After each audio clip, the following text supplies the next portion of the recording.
essential to strengthen compliance and accountability.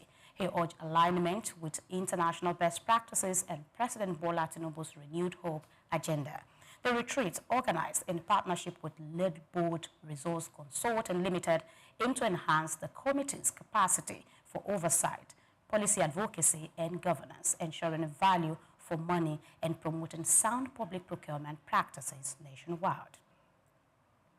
And lastly, the National Economic Council (NEC) has announced plans to clamp down on illegal gold mining as part of a wider effort to safeguard Nigeria's natural resources and boost revenue generation. The move comes after NEC expanded the mandate of its ad hoc committee on crude oil theft prevention and control, chaired by Imo State Governor Hope Uzodinma, to also tackle illegal mining and mineral smuggling. Uzodinma said the decision followed the committee's interim report at the 153rd NEC meeting chaired by Vice President Kashim Shettima. He explained that the expanded mandate reflects government's determination to seal revenue leakages in the solid mineral sector, which currently loses over $9 billion annually to illicit extraction and smuggling.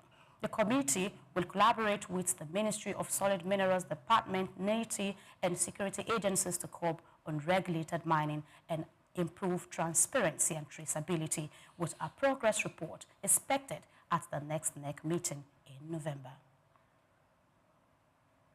And that's the news this morning. Please join us on SBL in a bit. My name is Grace Komolafe. Good morning.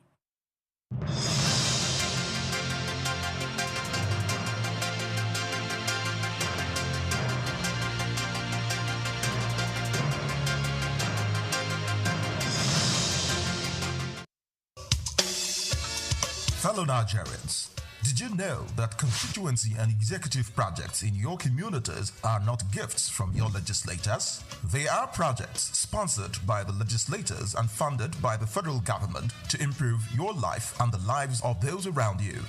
These projects belong to you. Without your vigilance, they might never be completed. Don't allow them to fade away into unfulfilled promises. Stand up, take ownership, monitor their progress, demand accountability, and report concerns to ICPC. Call our toll-free line now on 0800-2255-4272 or WhatsApp only on 0806-656-4726. This message is brought to you by the Independent Corrupt Practices and Other Related Offences Commission, ICPC, with support from MacArthur Foundation and the Center for Democracy and Development in Africa, CDD. Anthony Onyemaechi Elumelu was born on the 22nd of March 1963 in Jos, North Central Nigeria, to Susanna Dominic Elumelu, originally from Delta State. Tony earned a degree in economics from Ambrose Ali University, where he laid the foundation for his future career, and then furthered his education at the University of Lagos, where he obtained a master's degree in economics. His academic journey also includes attending the Harvard Business School, where he completed the Owner of President Management program, equipping him with advanced business management skills. Tony currently serves as the chairman of Heirs Holdings, Transcorp, and United Bank for Africa, UBA, demonstrating his significant influence in the banking and investment sector. He founded the Tony Elumelu Foundation, which aims to empower African entrepreneurs through comprehensive training, mentorships, and funding opportunities. In addition to his professional achievements, he's also a family man, married to Dr. Adele Vivian Elumelu, and together they have 7 children. In 2020, his efforts were acknowledged when he was named one of Time's 100 most influential people in the world. Anthony Elumelu's net worth is estimated to be around $700 million, a testament to his successful ventures and strategic investments. Elumelu continues to be a driving force in the business world, advocating for sustainable economic growth and empowering the next generation of African entrepreneurs.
Jim Ovia, one of the most influential and successful businessmen in Nigeria, who has made a mark in the financial system.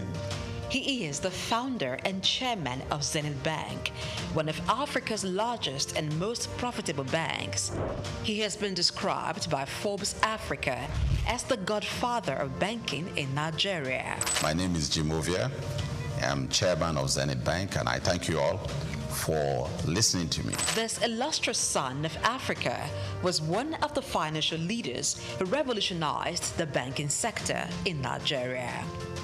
Let's take a close look into the life, background, career, and achievements of this enigma, Jim Ovia.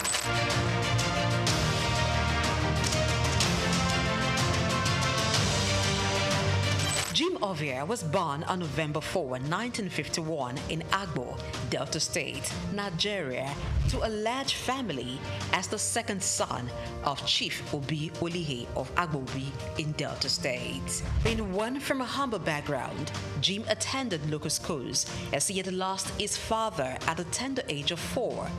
His widowed mother, together with his older brother, saw him through school. He had secondary education at Ika Grammar School in Agbo.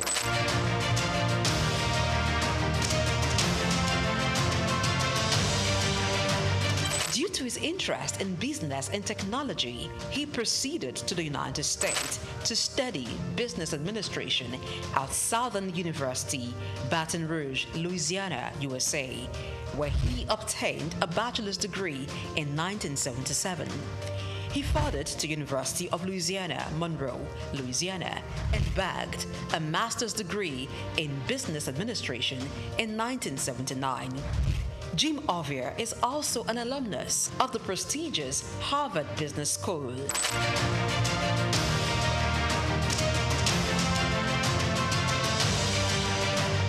Jim Ovia worked briefly as a clerk in Union Bank in 1973 before proceeding for tertiary studies. Upon acquiring immense business knowledge from international institutions, he returned to Nigeria, his home country, and began a career in banking. He continued at this for years, working for banks such as Lion Bank, Merchant Bank of Africa, and International Merchant Bank.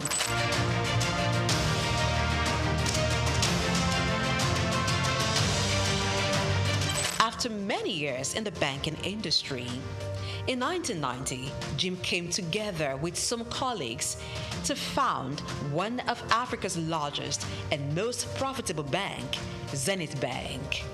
The bank was established with a vision to provide excellent customer service, innovative and technology-driven banking. Zenith Bank flourished as it drew customers who sought excellence in financial services. What started with an asset of $4 million and about 50 staff has grown into over $24 billion in assets and shareholders' funds of more than $3 billion as of June 2022. Zenith Bank is listed on the Nigerian Stock Exchange and London Stock Exchange. Jim Ovia served as Zenith Bank's Chief Executive Officer and Managing Director from 1990 to 2010, and then Chairman from 2010 to 2014.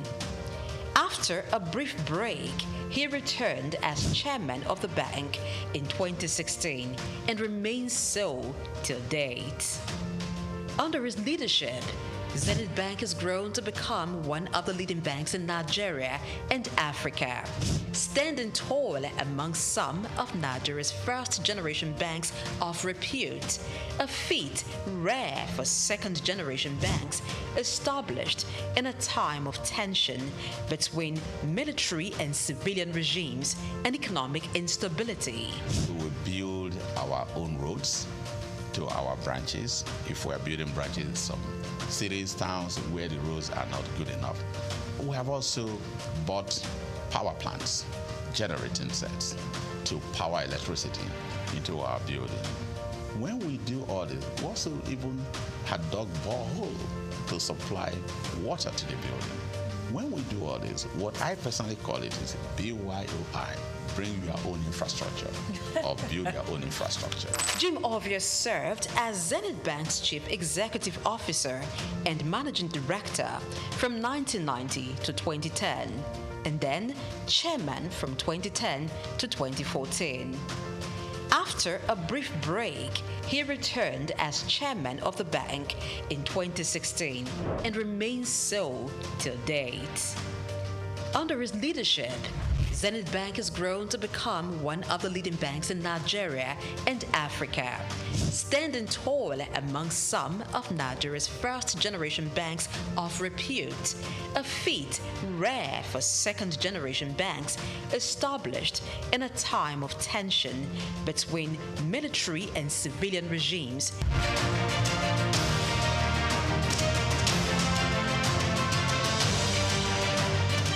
Bank has diversified its services to include insurance, pensions, stockbroking, and investment banking. The bank has won awards and recognition for its performance, governance, innovation, and social responsibility, inspired by its chairman's belief in giving back to community. Really, it's my special pleasure, my honor indeed, for this opportunity offered by AAI to be awarded in the category of Business Leadership Award for 2017.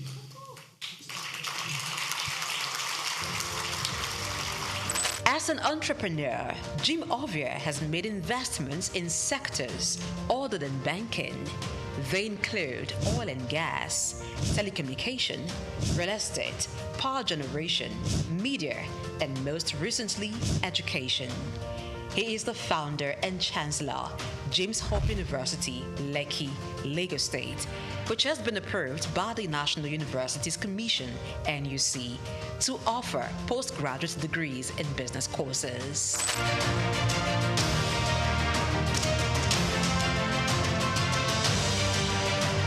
Jim Ovia is a man who believes in giving back to society. He has engaged in philanthropic works through his foundations, Mankind United to support total education, MUSTE, and Youth Empowerment, ICT Foundation. These foundations award scholarships to indigenous students and promote information and communication technology in Nigeria through various initiatives. Ovia has made donations towards courses and institutions. They include Nigerian Investment Promotion Commission, NIPC, Nigerian Internet Group, NIG, Lagos State University, and National Information Technology Advisory Council, just to mention a few.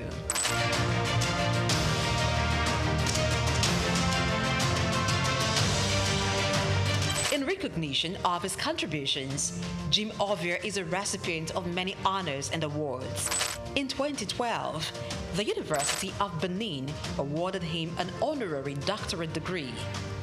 Former President Muhammadu Buhari in 2022 conferred him with the national honor of the Commander of the Order of the Federal Republic, CFR. Also, in 2022, Jim Ovia was conferred with the National Productivity Order of Merit, NPOM Award, by the federal government of Nigeria.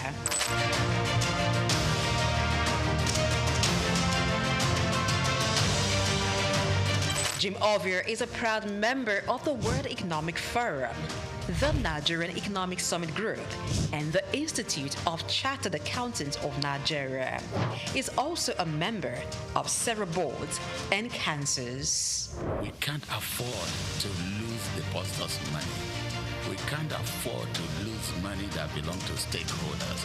So you must structure your industry in such a way that the best and nothing but the best are there. As chairman of Zenith Bank with more than 9% stake, Jim Ovia in 2015 was estimated by Forbes to have a net worth of $550 million. This net worth obviously has been surpassed since then.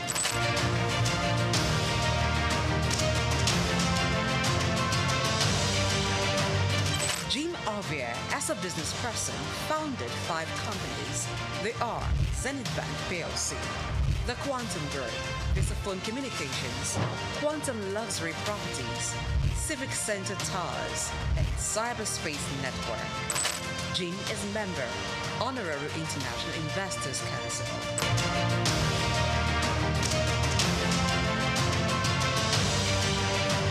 Kay Ovier is CEO, Quantum Markets Limited, a firm that offers stock brokerage services. She sits on the board of several organizations and is chairman, board of directors of Cyberspace Limited, a leading software engineering company. Cyberspace Limited is one of the pioneers in provision of internet services in Nigeria, providing network and software services. Kay, being at the head of a tech giant in Nigeria, teamed up with her husband, Jim, to strategically deploy robust IT infrastructure at Zenith Bank, which resulted in the development of digital products and technology-driven banking in Nigeria. Kay is an alumnus of Enugu State University of Technology, SOUQ, where she holds an MBA in management.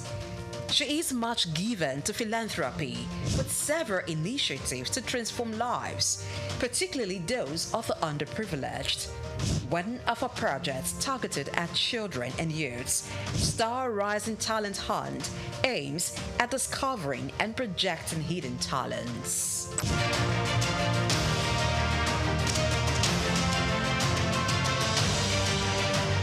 Jim is married to businesswoman and philanthropist Kay Ovier. She's also a hotelier, proudly running Starwood Hotels. Jim and Kay Ovier are blessed with 5 children: Isioma, Zephyr, Tito, Tommy, and Jesse. As a family man, Ovier enjoys spending time with his family. He also likes reading and traveling.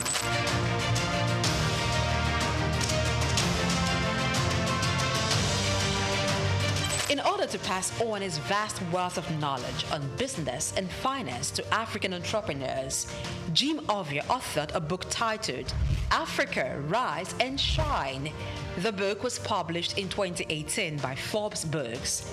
The book was written after he featured in an issue of Forbes, and it became the magazine's best-selling edition in Africa, that it had to be reprinted 4 times. The book, Africa Rise and Shine, paints the picture of his humble beginning from the small town of Agbo in Delta State, and against all odds, pushed through to become a global business icon, while providing insight on how to conquer challenges in African markets, taking advantage of the opportunities.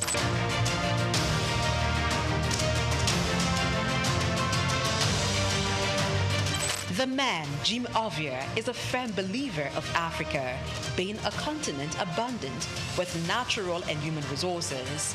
He has constantly pitched the continent as a land filled with investment opportunities in international business forums such as the Harvard Business School Annual Africa Business Conference, Bloomberg Global Business Forum, Commonwealth Business Forum, and the World Economic Forum, where he has been invited to participate and even deliver keynote address. Jim Ovier remains one of the pride of Africa and a great contributor to Nigeria's economy and the financial landscape in Africa.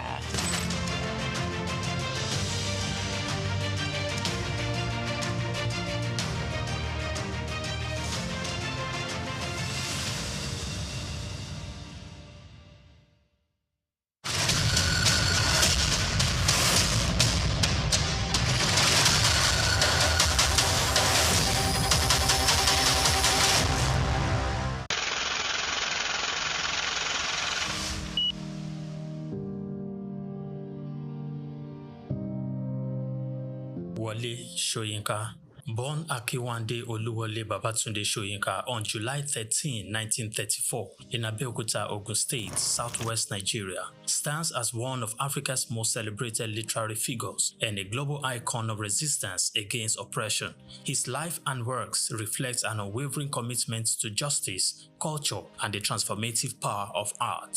Soyinka was born into a Yoruba family in colonial Nigeria, an environment that exposed him to both traditional African culture and Western education. His father, Samuel Ayodele Soyinka, was a school headmaster, while his mother, Grace Eniola Soyinka, was a devoted Anglican. This blend of indigenous and colonial influences deeply shaped Soyinka's world. Soyinka attended Government College Ibadan and later proceeded to the University College Ibadan, where he studied English and literature. Soyinka completed his education at the University of Leeds in England, earning a degree in English and later a doctorate degree. In the late 1950s, Soyinka began working as a dramaturgist at the Royal Court Theatre in London. However, his passion for storytelling and cultural preservation drew him back to Nigeria, where he founded two theatre groups known as the 1960 Masks and the Orisun Theatre Company. Soyinka's works, often a fusion of Western dramatic techniques and African themes, address universal issues of justice, freedom, and human dignity. His early play, titled A Dance of the Forest, which was introduced in 1960, written to celebrate Nigeria's independence, critically examined the nation's socio-political trajectory, setting the tone for his career as both artist and activist. Soyinka's activism became more visible during Nigeria's post-independence years. In 1967, during the Nigerian Civil War, he called for a ceasefire between federal forces and Biafran separatists. This led to his arrest by the military government, and he spent 22 months in prison, where he wrote a short drama titled The Man Died, Prison Notes, a harrowing account of his imprisonment and a profound critique of authoritarianism. Soyinka has authored more than 20 works, including plays, novels, poetry, and essays. In 1986, Soyinka became the first African to win the Nobel Prize of Literature, an achievement that brought global recognition to African literature. Soyinka remained an outspoken critic of oppressive regimes, often at great personal risk. His activism extended beyond Nigeria, addressing global issues of injustice and human rights. During periods of military rule in Nigeria, he went into exile, continuing to write and speak against tyranny. Today, Soyinka is celebrated not only as a literary giant, but also as a symbol of resilience and moral courage.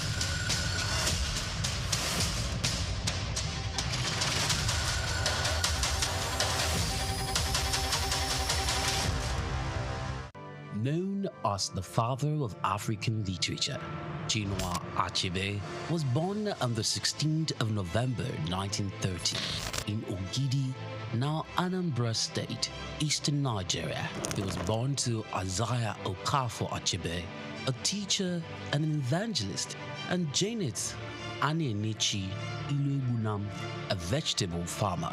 Achebe has reshaped the global understanding of African identity through the power of storytelling. Raised during the twilight of colonial rule, Achebe's education was steeped in both Igbo tradition and the Western values of post-colonial Christianity. As a student at the University of Ibadan, he became fiercely critical of how Africa was portrayed in Western literature. Achebe believed that Western literature often painted Africa as a dark and primitive continent, but he sought to tell the African people's lens. In 1958, Achebe's groundbreaking novel Things Fall Apart shattered colonial narratives through the tragic story of Okonkwo, an Igbo warrior. Achebe illuminated the complexities of African culture and the devastating effects of European colonization. Things Fall Apart became more than just a novel. It became a symbol of African resistance against the oppressive narratives of colonialism. Achebe was not just a writer, he was a passionate advocate for African self-determination, and his political activism made him a cool voice in the post-colonial era. Even after a life marked by personal and political struggles, including a car accident that left him partially paralyzed, Achebe continued to inspire. He taught at Bard College and later Brown University, where his influence reached new generations of writers and thinkers. He was married to Christiana Chinwe Okoli and they had 4 children. Sadly, he died in March 2013 at the age of 82. Chinua Achebe's legacy endures in his novels, his essays, and in the countless voices of African writers who follow in his footsteps. He gave us a voice, a story, and a vision of Africa that is ours to share.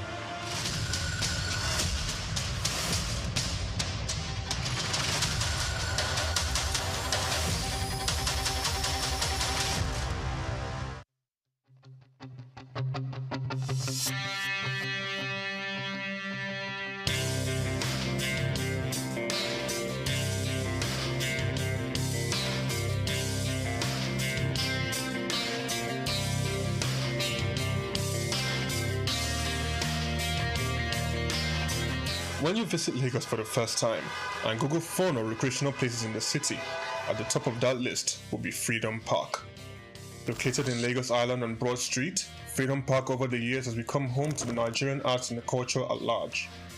From annual big shows like the Lagos Theatre Festival, celebration at the Lagos Poetry Festival, to local festivals that celebrate literature, music and arts, Freedom Park is one of the most visited recreational sites in Lagos, for both local and tourist people alike. A place to mingle, unwind, or simply just have fun. Freedom Park, however, hasn't always been a place of fun and games. It has a history that dates to 1861, when Lagos was made a British colony. In 1885, Freedom Park was built as a fortified prison from imported bricks. It was referred to as Her Majesty's Broad Street Prison. Some prominent political prisoners were held in the prison, people such as Herbert Macaulay, Michael Imodu, and Obafemi Awolowo. In 1979, Take place there because it's the mind that needs to first of all be rebranded. Regulators said he's going to be putting Nigerian labor, Nigerian content and materials first. If you say Nigeria first and it is just us down here that, are pushing that agenda, it's going to be a big struggle. Do you think Nigerian firms, Nigerian organizations should start looking at getting their staff involved in this market or buying to keep for their staff? Within this side, let's also learn citizen diplomacy, see something. This is SOUQ business landscape. Hello, good morning and welcome to your regular staple. This is SBL, SOUQ Business Landscape. Here we'll talk about not just stories but matters that affect your economy, mine, and the market. What's developing like in your side and your neck of the wood. My name is SOUQ SOUQ. It's a beautiful Friday here in Lagos and you need to be a part of this program for today. Today we'll be looking at the landing cost of PMS. For those of us in Lagos and in Nigeria, it affects every one of us. We are comparing how much is that landing cost and how much are we buying it at the end of the day. Majorly from those that are important. Hey, just hold on. That's why you need to be part of this story today. Trump never ceases to leave the news. He is at loggerheads with Canada, his next door neighbors and brothers from England. But as we speak right now, there is a hold on issues and you need to be part of it. Canada is still talking with China. A whole lot is happening. I'll tell you what's happening. In the crypto space, there is a man that was sentenced because of some issues, but right now, Trump has said, hey, my guy, come. A lot will be talked about on the table today, so you need to be here. I'm not alone on this table. By my right and by my left, I have the beautiful, yes, handsome guys that you're going to fight with. Your Excellencies, please join me as I welcome. He has gone by the way of the gods, the fair one. Good morning, Oyin. Good morning, Chooks. Good morning, Olumide. Good morning, Lagos, Nigeria. Good morning, world. It's great to be here this Friday. Thank God it's a weekend. Nevertheless, we are not going to be less busy anyways. Are we going to be? You're welcome. And we have the knight himself. He's gone spotted this morning. Good morning. Morning, Chooks, John Rogers. Good morning, Priya. It's glad to be here. Thank God it's Friday. Well, but we still have work to do. Okay, yes, definitely we have work to do. Now, straight to the first story of the day has to do with the landing cost. Now, we will get straight here, but before we have Mukhtar. Mukhtar is here. Mukhtar, I mean, thank you very much for us always staying awake and being part of this particular program. Mukhtar, good morning. Good morning to you, sir. Oh, it's nice having you. You're welcome. Now to our first story. The landing cost of imported petrol has dropped marginally to 839.97 naira per litre, but the reduction has yet to reflect in the pump prices across the country. This is according to recent data from the Major Energies Market Association of Nigeria.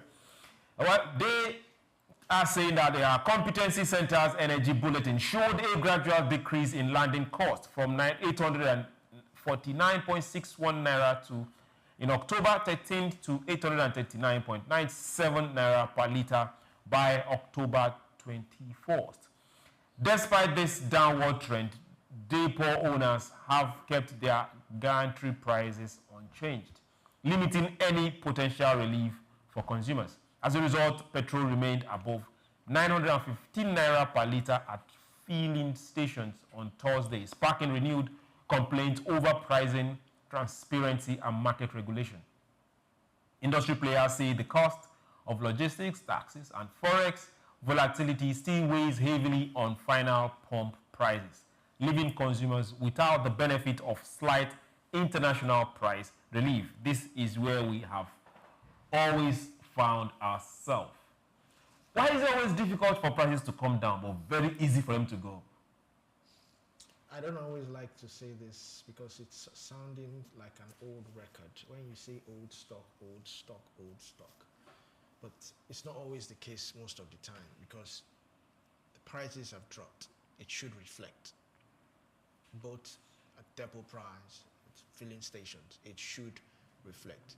And even beyond this, Dangote has come out to even say that the price of his fuel has reduced, but even in his own filling stations, the price have not been adjusted. So what is the problem? You know, apart from old stock, you might want to say FX, because yes, the amount you use in getting these things. Now, the funniest thing is, whether the amount you use to get the old stock or the new stock goes high, the price will always remain the same. Basically, if the old stock is lesser, the price of getting the old stock is lesser than what you got it this time around, they will just jack up the price. So until we have some way of regulating these prices, until we have an app, and this is where the tech guys can come in, create an app where we can have real-time reflection of prices, so we know that this is the price right now, this is the price outside, this is the price we are selling it now, so that everybody knows. This will bring about some form of competition, because now you know that, okay, this is what importers are selling, this is what Dangote is saying, this is what and this is what other filling stations are selling. It would actually steer customers to, okay, this is, whether it is an AB filling station, I want to go and buy my fuel. Tomorrow, CD filling station is selling lower. I think that's one of the ways to go until we get to that level. And because right now we say, we are operating in a deregulated market. So what can the government really do to control this price? Okay, Priya, let's get this out there. Now, the landing cost for imported fuel is 839.97 naira. Landing cost. Everything has been added. It's here already. Why are we still buying the product at over 950 naira? Okay, so let me talk about the components that makes the landing cost. So some of the components that makes the landing cost is the total cost of production from the point of purchase to its final destination, including the purchase price, the shipping price, the custom price, taxes, handling fees, and the insurance. But when it gets to the final destination, which is being purchased by the retailer, after the retailer purchases it, it's going to need to add its own money to sell to the final consumer. That is why you can't buy it. Even though the landing cost, they're telling you that the landing cost is now or was 849 naira. If the retailer adds 50 naira, at most. But can you dictate for the retailer at the moment since it has been deregulated? Yes, now we should have a pricing control board. So pricing control where you control at least profit should not be more than 10, 15, 30, 40%. It's over 75 naira. But this is, well... But they are still going to put their conversation on that. Number one. Number two, this is almost like a recurrent conversation where they are going to resort to what they've said before. We have old stock. We need to deal with it on that level. When we are done with that, then we can have a conversation on this new price. And sometimes before those old prices exhausted, the price has been affected again. So the price would never be stable until we start having stability. And what can bring in stability? Probably which is one of the points that you just raised about a price control board. That if you bring in a price control board into this industry, into this sector again, it's like we are going back to where we were. No, we are not going back to where we were. Now, where we were was NNPC giving prices arbitrarily. We had NNPC that was not producing, telling somebody that was producing what to do. You were not importing and you were paying subsidies. So there's a whole lot of confusion in that particular space at that particular point in time. But right now, a pricing board can say profit margin should not be more than 15%. So this is your landing cost. So profit margin should not be more than 15%. 15% of. And that is what you are taxing on. 15% on what? 15% on whatever is your production cost. 15% of production cost. Of course, yes. Which is more like the landing cost. Yes. 15%. So 15%, 10%, 5%. Give specifics. It shouldn't go beyond this. But in that specific sense, you will be. It's no longer a deregulated space, because you are going to more like stronghold investors. Stronghold investors and telling somebody to pay 100% on production cost. No, it's not, because there are different stakeholders in that same industry. If your price is too high and consumers feel that your price is too high, there are other rivals who sells at low price. They need to go there. They will just go there. As we speak right now, we don't have the luxury of competition in that particular space. Oh, there's competition in that space. Just that the competition, we don't have the competition that we have is not broad. The scope of competition or competitors, the number of them, they are not big enough. They are not, that enough to serve the Nigerian market, where you have the price crash as a result of competition. Hold on, we have importers that act as one. They are not competing among themselves. Then we have a Dangote that is on one other side. Now we have every one of them tied to that man who owns pump stations. I don't know if you are getting me. So we don't have that open competition amongst them. I wanted to ask the next question. Who is stifling Dangote's price? Nobody has looked at that particular. Stifling its price. Yes, of course, yes. Dangote. From increasing price? No, from reducing. From reducing. Yes. Has it not reduced times without number? Have we seen it reflect? It's not reflecting. But if he has reduced times with that number, then the filling stations that patronize him, it should reflect on their pump price. But if it does not reflect on their pump price, I just told you some of the excuses they gave about old stock, number one. Number two, before that old stock is exhausted, there's another effect from those buying from Dangote. The thing is, when are we going to have a stability of this price? And the only time we seem to have some form of relative stability is when we begin to see other investors come into the space, because some of them are building now and they are not there yet. It's when we begin to see some other investors come into the space. Are you going to say investors or competitors? Of course, they are going to be investors before they become competitors. Okay. I mean, let's get to you on this. Let's hear your take. We've seen from those that are importing, landing cost, they say is 839.97. That is what we are hearing. But at the long run, the prices at the pump stations are not going down. Rather, some are even going higher. What's your take on this? With Dangote coming on stream, it's been one battle or the other for him and, eventually we, the final consumers. I feel like this particular hike in price is due to Pengasan strike a few weeks back. And it's hard for things to go back to normal because we still operate a very archaic distribution network. Before, and like the way it's done in other countries, fuel distribution is usually done via pipeline.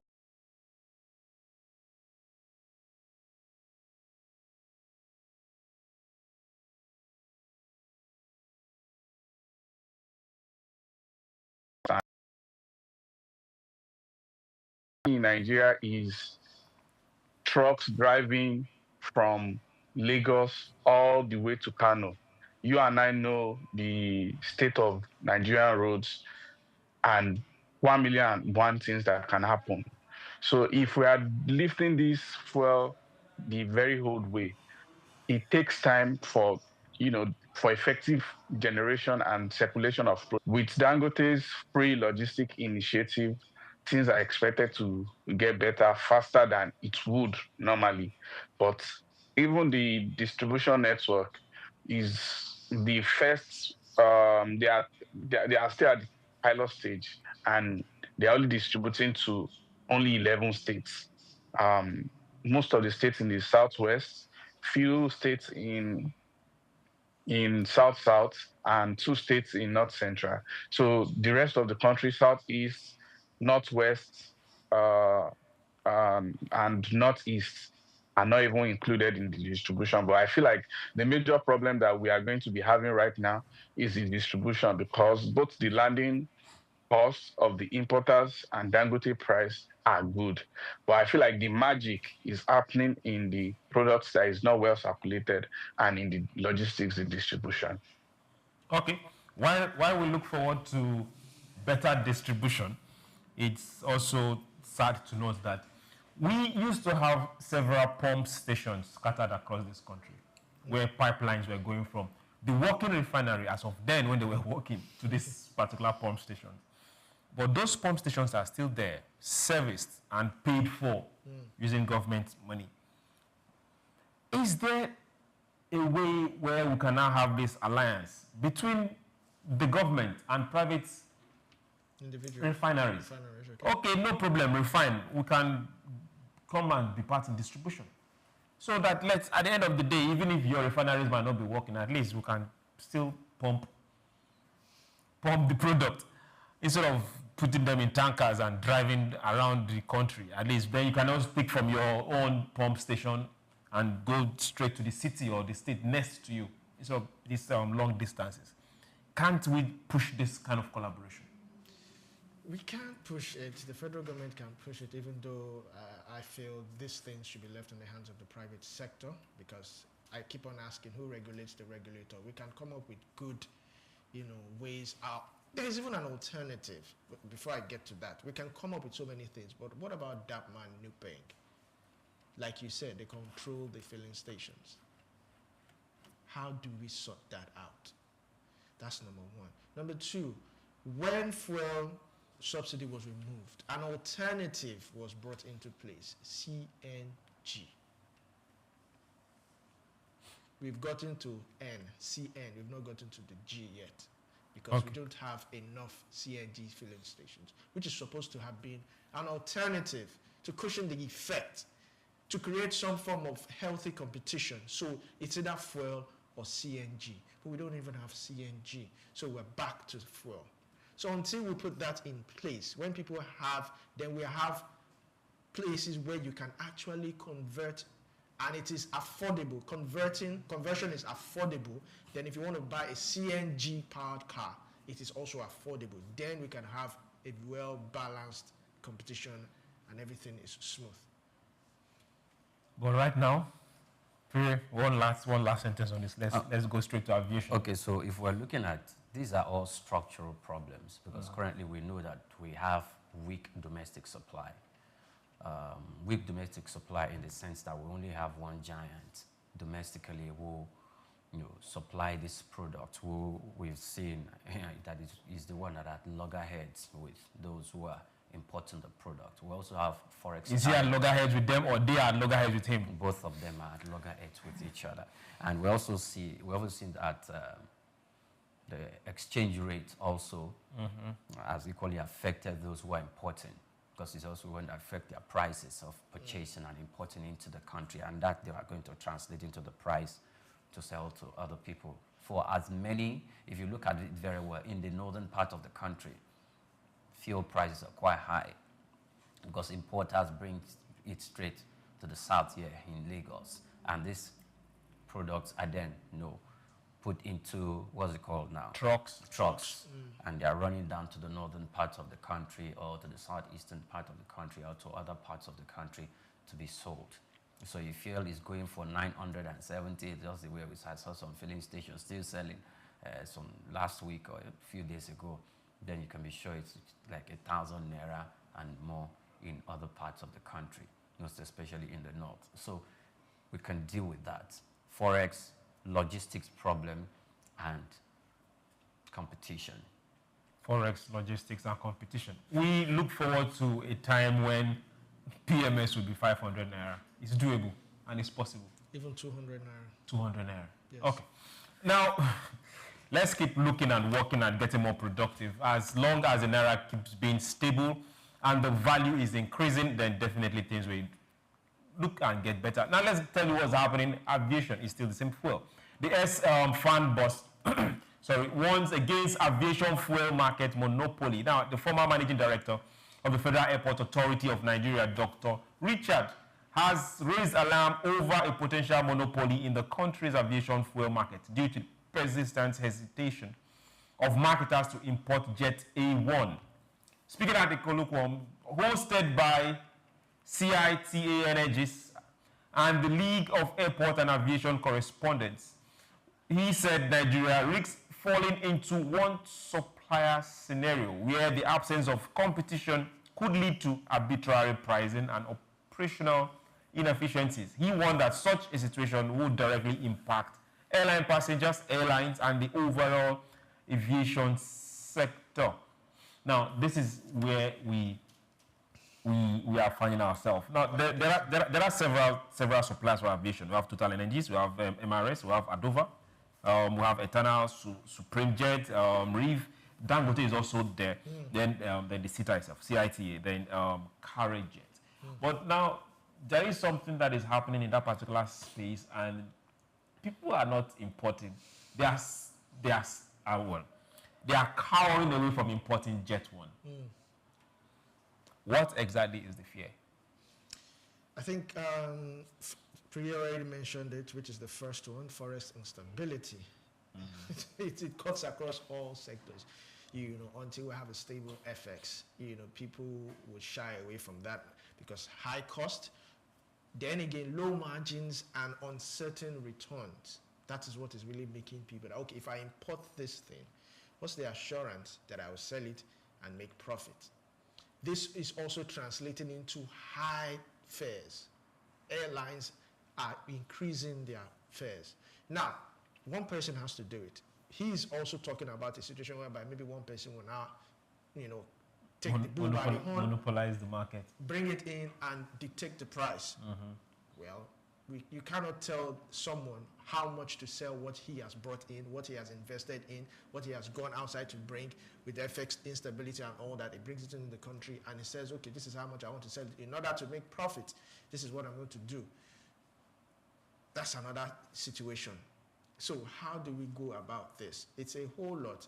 And until we start to see a lot of people, maybe the federal government can come in this time around. Okay. Why you say the federal government can come in? Priya, a lot of these issues we're having now, we were not having them before Dangote came up. Why are they shying away from importing? We're not having this issue before Dangote came up. Now that Dangote is up, why are we having all these issues? I'm not certain how to respond to that specific question.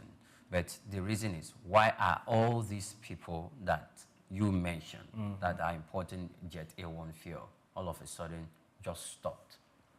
Jet A1 fuel, I think, constitutes about 40% of the overhead costs for airline, 40%. That's quite huge. And if they are going to have to import into the country and sell to both to domestic airlines that are going to buy, the price is going to shoot up.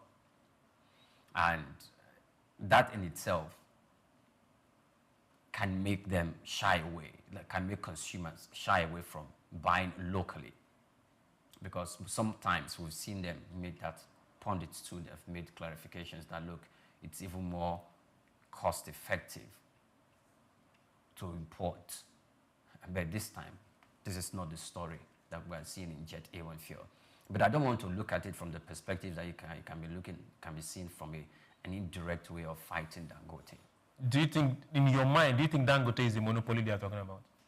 Well, indirectly, it might be, but it also might be not. Because right now he has it. But the thing is, can he take over the market? Are we having enough supply domestic locally? Are we having sufficient supply? Okay, just a few months, not just less than a month ago, Dangote, the US was taking jet fuel directly from Dangote's refinery. He makes more money selling to the US than selling locally. Good. So how can we align? This is a talk. We sit on a table and we align. Okay, good. The government is saying, Dangote, you can't get this done. What can you do for our local airlines? The government can come into it. Yes, they can come into it. That is why they are the government. Okay, so in government coming into it, Chooks, you know the story from the $20 billion refinery facility. We've gone past that one. But that was not this administration's problem. That was the previous administration's problem. Okay, so this administration inherited it. It's a government problem. So and if government is a continuum. So they should also come in and say, okay, good. We are having people's issue. We are having importers' problem getting this into the country. What can you do? Okay. What can he do? I'm sure if no, I'm just saying government asking what can you do let's to assume to you alleviate. asked that question, and let's assume there had been a response, backdoors, and probably that response cannot be handled. Because no businessman is going to want to run at a loss. And if there's already a demand out there in the market that is going to make foreign currency, is going to make in dollars than he makes in Nigeria. He is so independent to want to satisfy that market. So he will be negotiating from a place of strength, except from individual place of service, and which will be nationally driven. Okay. But in that, if he's going to supply it, he's going to be supplying to businesses, of which if he has shifted ground to want to give some form of concession to those businesses, when those businesses finally get from him, is it going to reflect in their own pricing for the fare of the people as well? Okay. Okay, what I'm thinking of also is a situation whereby the government can step in. Number one, try as much as possible to stabilize FX. That's one, for importers. Two, let's encourage more people into local refinery of Jet A1. So let's say, for instance, now you partner with some group of people that, okay, we'll give you this place to drill. This is X an amount that you must supply locally. Maybe 60% locally, then 40% you can sell outside. Because I remember when Obasanjo said it, that when he called Dangote to come and start producing cement in Nigeria, Dangote told him the honest truth that it is more profitable to sell outside than to sell in Nigeria. And Obasanjo asked him, what can he do? He said, make it profitable for me to sell in Nigeria, just as I'm selling outside Nigeria. That is why he's probably selling to US, because it's more profitable. But if it's more profitable, or it's almost the same amount, selling it here and selling outside, he will do it. So that's the way the federal government can come in. And price will become an issue. Okay. Let's get to you right now. You came in and you left not quite long, so you know how much it costs to fly on a daily in Nigeria compared to outside this country, and you know how much it would cost if you did not book ahead. Just step into the airport and say you want to buy a ticket, and this is majorly attributed to the cost of Jet A1 fuel. What possibilities can we do? And who exactly is this monopoly they are looking at and they are not calling out the person's name? So all of these cry about monopoly is just people in the energy sector that have been edged out by Dangote, because Dangote coming upstream again has edged out so many people that are not investors, real investors that are just making money off of paper signed and off of just being an industry player. Jet A1, for example, before Dangote refinery was 1,500 naira per liter. Today, Dangote sells it for 50%, about 50% discount of that price, which is around 750 to 800. At best, Dangote sells at 815 per liter naira. And this price is not reflecting in our ticket prices because it's just within 1 year. So nobody can tell me that we've seen 50% reduction or any reduction in the airfare. So we need to hold other people responsible that, okay, how come Jet A1 went from 1,500 naira per liter to 800 or 790 per liter, and there's no reduction in the airfare? That is one. And the people that are screaming monopoly, please, where is their refinery? Where is their refinery? Because if somebody is producing something and you are not trying to compete with the person and you are just screaming monopoly, I don't know, because there is one refinery. They are meant to come upstream end of this year. That's what they promised. I know that on the worst case scenario, by first quarter 2026, we'll start getting BUAC products. So selling to the US produces Jet A1 too. Dangote has to make his price competitive. That's how he can become the net exporter of Jet A1 to the US. US has refineries too. So he is doing what he can do to survive in the American market. The importers too can do what they can do to bring in cheaper prices of cheaper products of Jet A1, forcing Dangote to reduce his price, review whatever is making up his cost component. And I see us talking about government here. Government has made the sector open for competitors to thrive. What a normal government would have done is ban imports totally, to say, okay, if we have our own refinery, why do we need to bring product? And we have this such huge refinery that can supply Nigeria. But the government did not do that. The government has allowed people to continue to bring in products to compete with Dangote. So if anybody has a problem with Dangote refinery, let them bring out their money and build a refinery. And to be fair to government again, FX has been very, very stable, has been very extremely stable this year, at least for more than half of this year. From like March up to this moment, FX has been very, very stable. If anything, Nigerian Naira has been gaining strength. So business people can no longer hide under unstable FX. FX has been stable for more than 7 months this year.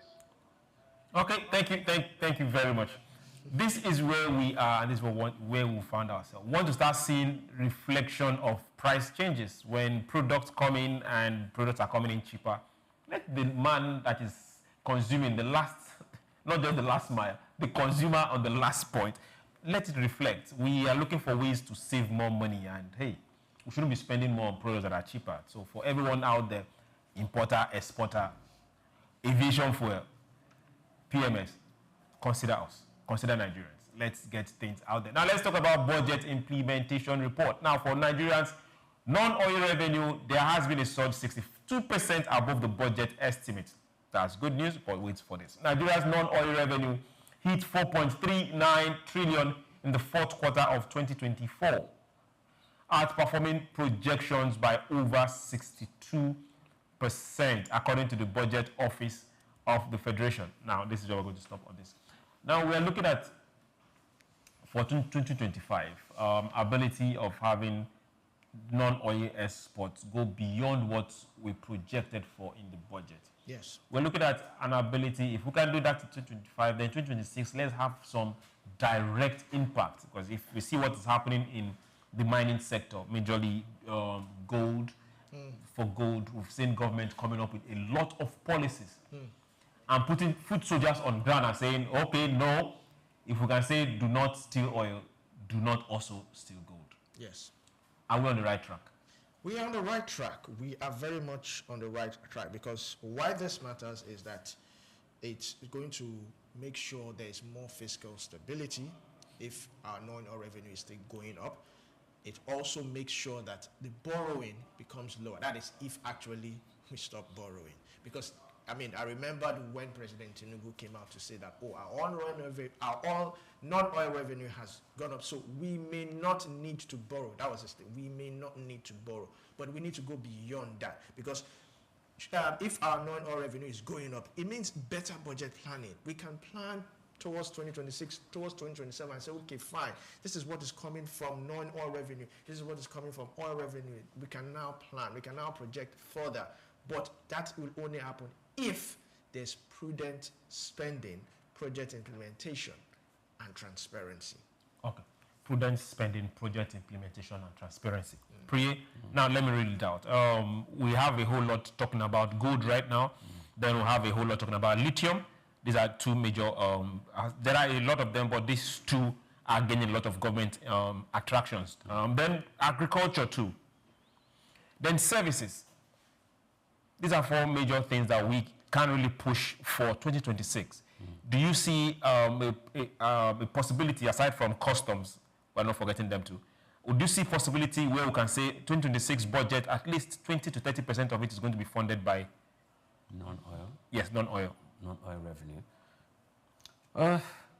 Well, I'll just leave that to hang in the air. You mentioned the customs. If you look at I think there are three components that are actually responsible for the increase in the non-oil revenue earnings that we're talking about, and that's I forgot to income tax. I forgot to add tax. Yes. It's company income tax, value-added tax, and company and custom revenues. Those are the three components that actually made the increase to get to what we're seeing. Every other company that we're seeing, what's the government stake in there? And of course, fine, maybe government does not really need to have a very large, huge stake. It's just its responsibility to create the right ecosystem so that other participants and investors can really thrive. But in mining, recently, how many billions that we've seen that government is injecting more funds into mining. And I think the government is confident of doing that because of the way how that system, that industry has now been regularized and formalized, sanitized, to the extent that all the things, all the anomalies and the menace that used to take place in that sector, in that industry before now, most of them have been curbed and they have been regularized, brought under control and the supervision of the government. So give or take, from next year, we'll begin to see, at least from the middle of next year, we'll begin to see some form of increase. And it's going to be quite monumental, most especially in company income tax and in the value-added tax. I'm saying that because the tax bill itself is going to start running from next year. From January. Now, let's leave the tax. Let's look at the mining itself. Do we see mining playing a major role in next year's budget? Of course we do, but that's also depending on a few things. We have more of foreign investors into that space. And these foreign investors that we have in that space, they are coming in on the platform of their multinational companies, for which some of them must have, secured some form of, leave. We have a lot of them. We have a lot of them there now. How regulated are they? They are the major players in that space, and because they came in from they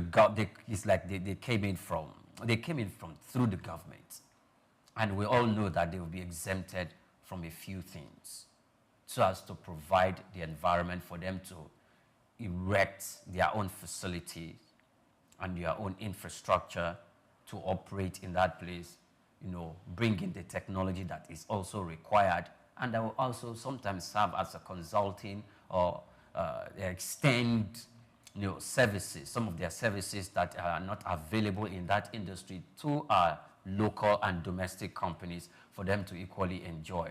Okay. Yeah, they will be exempted from a whole lot of things. So if in that specific way, we may not get as much. However, with time, it depends on the duration of time that the government has given them equally for them to enjoy that when it lasts, because it happened during the boom of telecommunication in Nigeria, until when the government felt that, okay, they've exhausted that time, and we started imposing taxes and started, tariffing some of their services, and they came up and equally started raising their alarm. So that is, I equally see the same thing going to happen in the mining and solid minerals industry. Okay, Mukhtar, I'm coming to you before we go on the break. Now we are looking at 2026. We are trying to see the budget for 2026. We had a high deficit for 2025. Are we going to have a possibility where if we take out tax, which we see is going to work from January, then we look at mining and agriculture and other allied services. Are we seeing a possibility where 2026 budget is going to have a lot of percentage, a high percentage coming from non-oil revenue? That's definitely going to happen. If we look at 10 years ago, 2015, during President Jonathan, non-oil revenue was about 40% of our revenue. Today, it is now conveniently 70%, and it's not the end of the year. And the way it's going, we might end up at 75%, 77% of our total revenue. So, and this is very, very good. It means this is a diversified economy. We are no longer, we are well positioned for whatever is coming, green energy, because now Nigeria is now properly, we are being positioned as a producer of alternative energy with lithium. In Nasarawa State alone, we have 3 lithium plants already that are producing over 10,000 tons of lithium battery daily.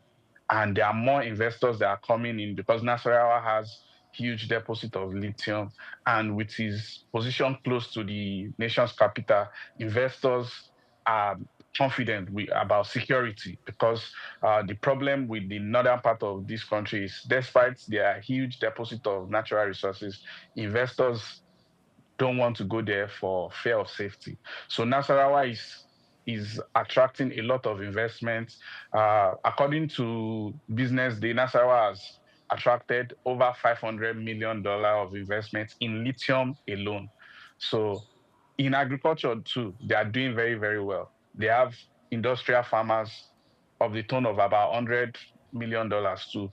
So with government policy to attract investments, with the stable FX now, Nigeria is well positioned, and we have a government that is very open-minded about diversified economy.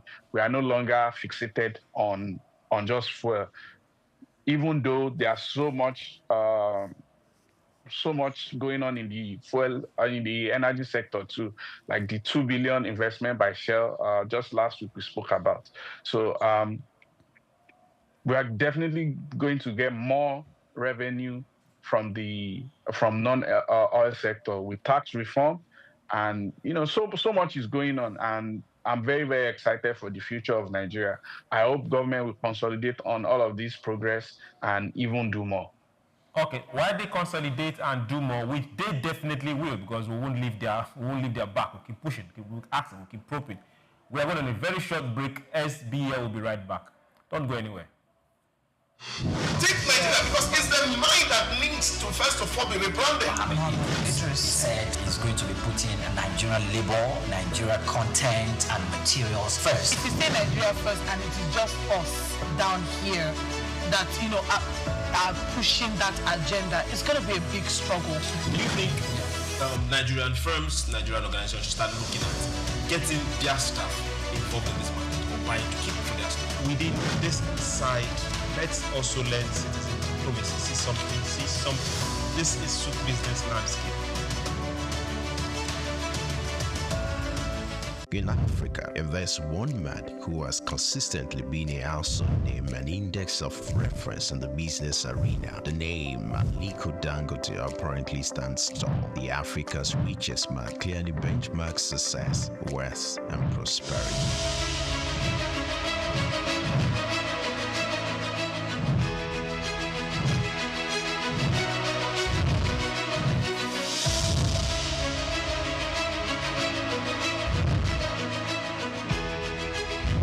His unflinching love and passion for business are quite phenomenal. These can be traced to his background. Born in April 10, 1957 to Maria Sanusi Dantata and Mohammed Dangote, his maternal ancestors were prosperous caravan traders under British colonial rule, and his grandfather, Alhaji Sanusi Dantata, was a commodity trader. Dangote's grandfather was heavily involved in his upbringing and helped ignite his entrepreneurial spirit. For Dangote, one will ever assume his wealth was handed out or easily channeled. Being an offspring of Dantata, for his success didn't come through daydreaming. Dangote complemented inherited fortune with deliberate hard work and innovation to pave his way to the top. Those who knew Dangote while growing up will not be surprised at his outstanding success. At age 8, Dangote uses pocket money to buy sweets, which he and others sell for a profit. Everything big in life starts from little. Taking a clue from this, Dangote, from a seed loan of 500,000 obtained from his uncle, started business, which he traded commodities and business supplies, primarily cement. By 1981, his firm was successful that he had incorporated other businesses and established the Dangote Group. His empire extended to foodstuffs, including sugar, salt, wheat, cement, haulage, and other business concerns. Among his holdings were Dangote Industries, Dangote Bale Nigeria, Dangote Cement PLC, Benue Cement Company PLC, Dangote Sugar Refinery PLC, Dangote Flour Mills, and Nascent Ally Industries PLC. In addition to his holdings in Nigeria, the Dangote Group has operations in several other African countries. With these giant strides in the business arena, Dangote will forever be grateful to his grandfather for giving him wings to fly. According to Forbes, an American business magazine, Dangote remains the richest man in Africa with an estimated fortune of $13.9 billion. Dangote is one Nigeria, highly decorated with honors as well. His urine service and huge investment also got him both local and international recognitions. Like the Guardian Man of the Year in 2015, he won the 2016 African Business Leader Award organized by the African American Institute. Dangote was cited as one of the top most influential Africans by the New African magazine in 2015, 2017, 2018, and 2019. He was recently conferred with the prestigious award of the National Order of the Lion by the President of Senegal. When it comes to breaking jinx, Dangote has it in full measures. He took his pioneering and jinx-breaking adventure to another dimension with the unveiling of the $20 billion refinery, widely adjudged as the largest single-train petrochemical refinery in the world. The refinery has the total capacity of 650,000 barrels of crude oil per day and is expected to earn as much as $21 billion in annual income. Situated on 2,500 hectares site at the Lekki Free Trade Zone, Lagos, it is supplied with crude oil by the largest subsea pipeline infrastructure in the world. When fully in operation, the refinery will provide 135,000 permanent jobs in the region. When it comes to family life, Dangote seems to, however, prefer maintaining a low profile. He got married to Zainab in 1977 but divorced at an unknown date. He was later married to Maria Mohammed Rufai. Dangote has 3 daughters named Halima, Maria, Fatima, and he also adopted a son named Abdurrahman. Dangote is one grounded authority that combines rare intelligence with self-effacing demeanor, a persona that naturally makes kindness. Like an eagle, Dangote's foresight and unusual business acumen make him a rare to come by. Though he owns chains of business in Nigeria and across Africa, the quest by this uncommon risk taker to conquer more business territories may not wane anytime soon.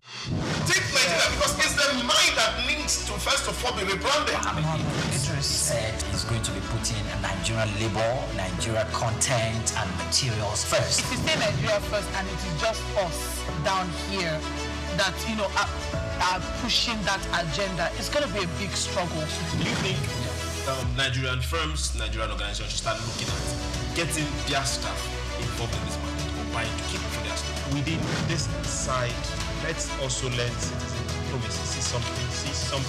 This is SOUQ business landscape. Welcome back. This is still SVL, and we are reaching you from SOUQ News Television, live here in Lagos. We'll go to our next story. Stock market.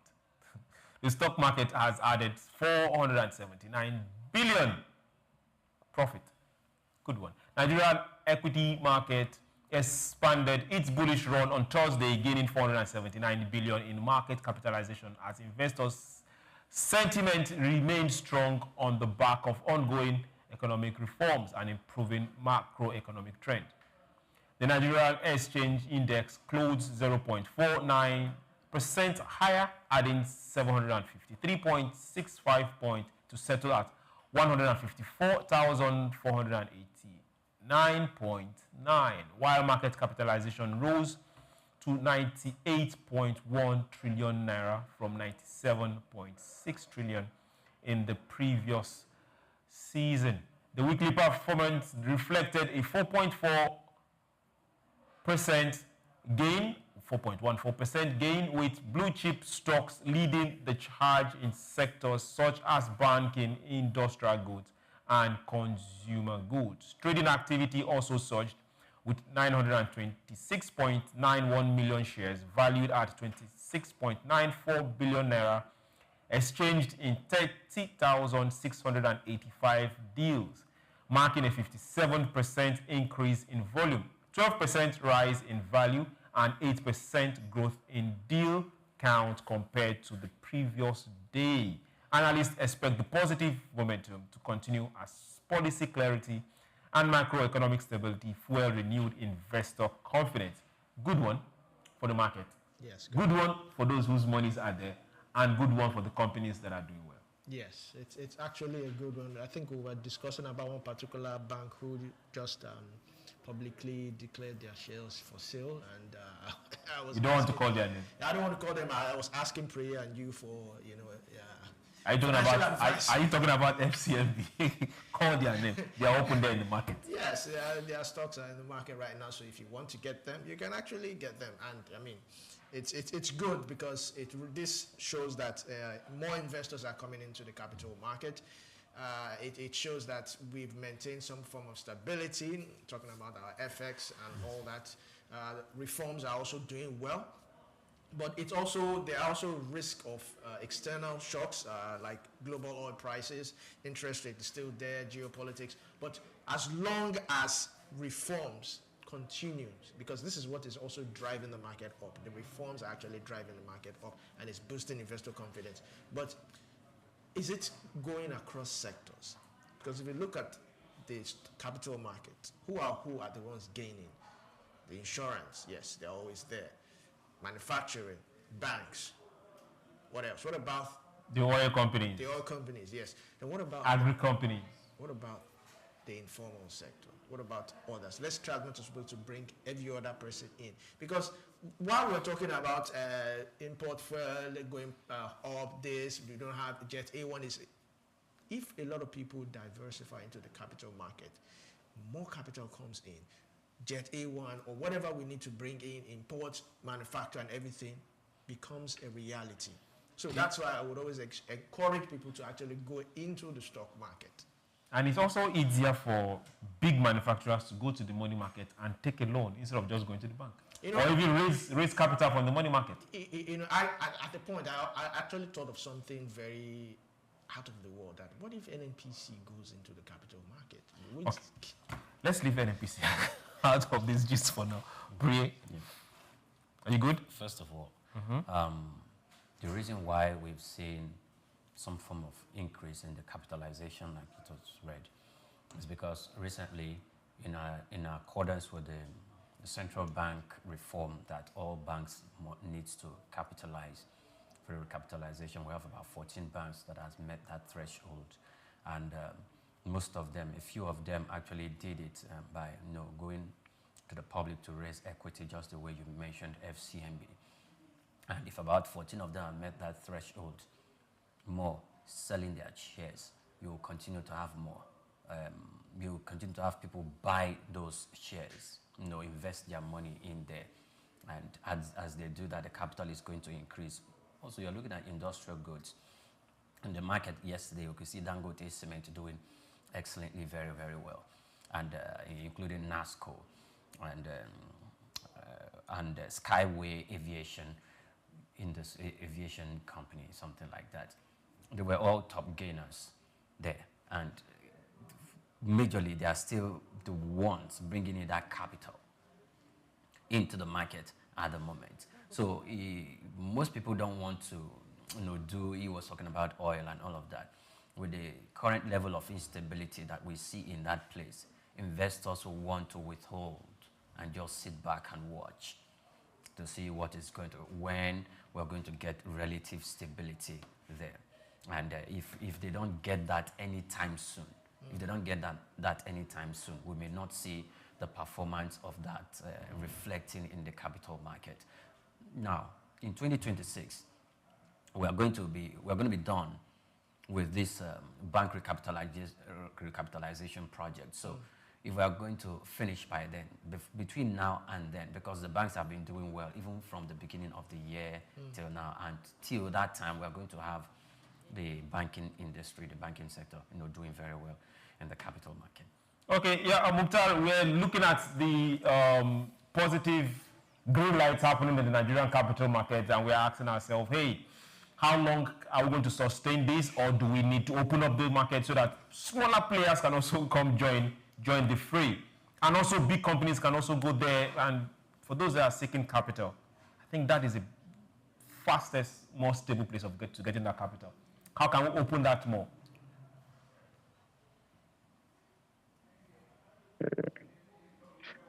Can you hear me? Yes, we can. Go ahead. Okay, yeah. So this year, this is one of the major things that me and my friends has been talking about from the beginning of this year. Nigerian stock has been performing very, very, very well. A lot of Nigerian companies were sold during the last election, briefly after APC won the election. A lot of people lost confidence in the Nigerian stock. ExxonMobil left Nigeria. Diageo, the owner of Guinness, they left Nigeria, and so many companies, and everybody was in panic. So a lot of people bought this company as panic buying, and their stock reduced, like crashed. And few people took the risk to buy it. A lot of people that trusted the new administration invested because they trust the new administration. Today, the former ExxonMobil that is now Seplat has gained about 400%, meaning people that invested 1 million at that time, their shares is now worth 4 million. And averagely, Nigerian stock exchange this year has gained 50%, meaning people that have invested in average stock in Nigeria early this year, if you invested 1 million, your stock is now worth 1.5 million. And that is why we are seeing so much foreign portfolio coming in, foreign companies coming to buy shares. So I hope that government continue to do whatever they are doing, especially stabilizing the FX, so that this will continue to improve confidence in the market to buy. For the first time, Nigerian stock is one of the best performing in the whole world. US stocks did 10% this year. Nigeria is doing average of 50%. That's very, very huge. And we are barely scratching our potential. We are barely scratching our potential. A lot of Nigerians, according to the recent data, about 130 Nigerians are still living in poverty. That is a potential market. So as life becomes easier for Nigerians, as you know, there's prosperity in Nigeria, Nigerians market, the consumer market will continue to open and will continue to patronize this business, and our patronage will lead to profits for the stock owners of this company. So Nigeria has a huge potential.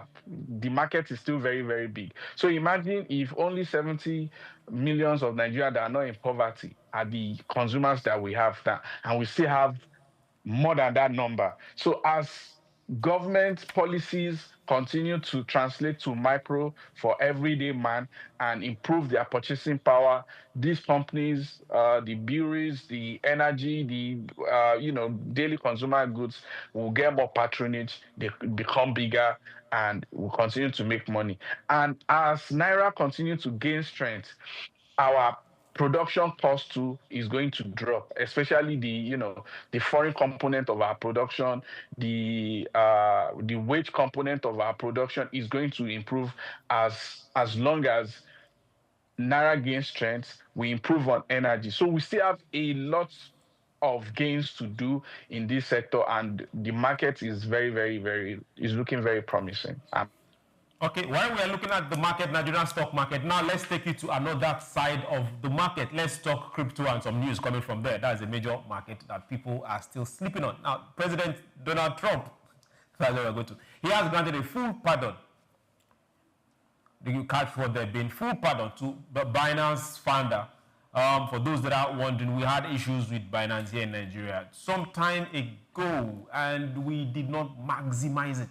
Now, the Binance founder, widely known as CZ, just months after the crypto mogul pleaded guilty to enabling money laundering through the world's largest cryptocurrency exchange, the White House announced the pardon on Thursday, describing it as a move in support of innovation and American financial leadership. Now, the decision sparked controversy, coming shortly after the Wall Street Journal revealed that the Trump's family $4.5 billion post-election crypto venture was quietly aided by a trading platform linked to Binance. Critics say the pardon raises fresh concern about conflict of interest and regulatory capture, especially as Trump doubles down on crypto as a central pillar of his economic pitch heading into the next election. The Biden campaign responded swiftly, accusing Trump of openly rewarding criminal enablers for political gain. Dear gentlemen, let's open this can. But this can doesn't contain the other side. It contains some sweet things. Now, almost 2 years ago, we had, almost 3, but we had issues with Binance. What most people did not understand was that was really a cash cow that could have given us a lot of money as a country. But we didn't handle it the way we were supposed to have handled it. Right now, this is another country with the same Binance problem, but they sorted it out in a different way, be it politically, be it how they motivated, but to the interest of their own country. We've seen several ETFs being launched in the United States. And we've seen a lot of all these platforms, they pay tax directly from the platform. Not even or with a second partnership, no, directly from the platform. So it doesn't matter how much you're earning, the platform itself calculates your tax and remits to the United States. How can we start learning? What's new can we start learning from the way these people play their politics? Okay, when crypto came into Nigeria, a lot of youths went into it fully because it was a way of like you said, cashing out. For unemployed youth, all you have to do is just invest in a particular coin and watch it grow and every other thing. And a lot of people were skeptical because who was controlling it? How was it controlled? How is one man in charge of a particular currency? What happens if this man comes tomorrow and cashes out everything? It crashes market, it crashes country. So this was some of the skepticism I think the Nigerian government had, and they were kind of against it. I mean, at a point, police officers were going after people and they would check your phone, and once you find any cryptocurrency app, I mean, you get arrested and all that, and thereby also leading to some of the guys that were arrested in Abuja and they were charged and every other thing.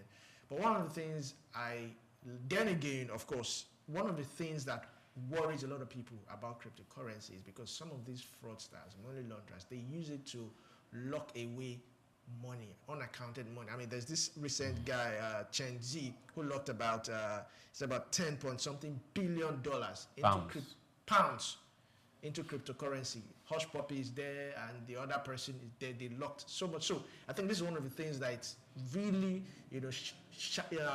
preventing or discouraging countries or governments from going into this fully. But Trump has a way of going after the bad guys and quote unquote converting them into his own good guys to favor him. Example is what happened to TikTok's ByteDance. At a point it was banned. Then later they came to an agreement that okay, sell that stake to us in US. Sell it to US. Sell it to a US citizen. Sell it to a US citizen and we control it. You can go do it wherever you want to do it. And in other countries, that was how he was able to, So I think Trump is also thinking about that towards cryptocurrency. That how can I fine-tune this to make money for myself and also still control it? So Trump is a very smart person. And I think that's one of the things that is what we should have done. We got this person. Yes, we charged him.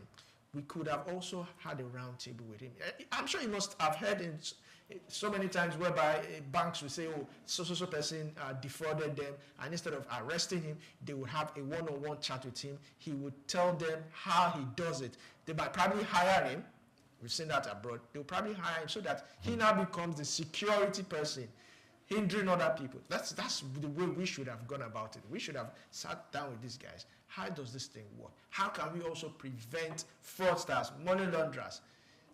They could have, because they want to do business. They want to do business with Nigeria. We invested so much in cryptocurrency, but I guess we went the other way around. Maybe out of fear of, the unknown. Okay. Clear. Yeah, first of all, Donald Trump, smart, great. You don't expect him, after putting so much money and signing into law, the cryptocurrency, is it an act? Yeah. Don't expect the United States government putting lots of money into it. Some of them, if care's not taken, some of these companies are owned by great tech companies that are being quoted in some of their stock exchanges. You don't expect him signing a law to sanction and legalize it in his country and to then hold down this man. It's going to cause the stocks there to crash.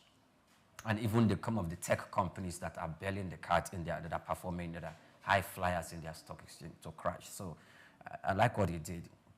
He used it as an instrument where there's an intersection of both government, technology, and digital currency, is now working for the good of the economy of the state. That is what he's doing. For Nigeria and for countries on this side of the continent, I know most of our government officials have shares and they are prominent stakeholders in the conventional banking system.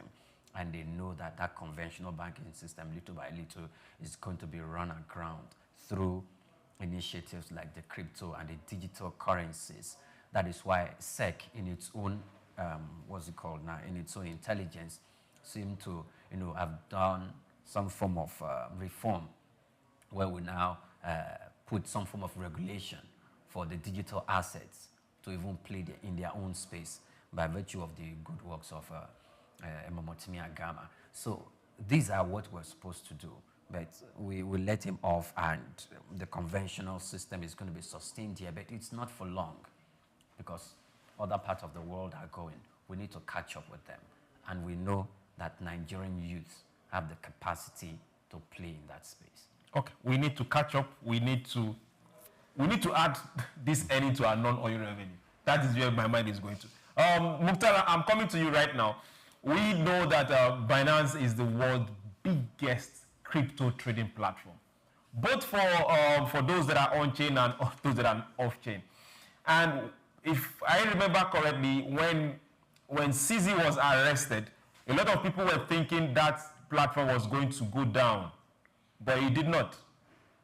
It even grew better, and over the years, they've been growing stronger. With what Trump has done, and their act and bill on crypto and the ETFs, and what is happening with Blackstone, where do you think they are taking this to? This release is an Hail Mary because crypto lost. Are you with me? Yes, we are with you. Go ahead. Okay, yeah, because past few days now, like a week now, crypto had the highest loss in its history. And that's due to US and China trade war. So China withdrew all their investments in crypto, knowing fully well that Bitcoin is now fully backed by the American government, and some of the United States money is invested in crypto, and it really hurts America, and especially Trump and his allies, the people like Elon Musk and the rest. And I feel like this release is tied to it because they're just looking for an expert in cryptocurrency to come and see how they can revive cryptocurrency and gain back what they've lost, because they suffered a huge blow. I think Bitcoin, for example, lost about $20,000 in worth.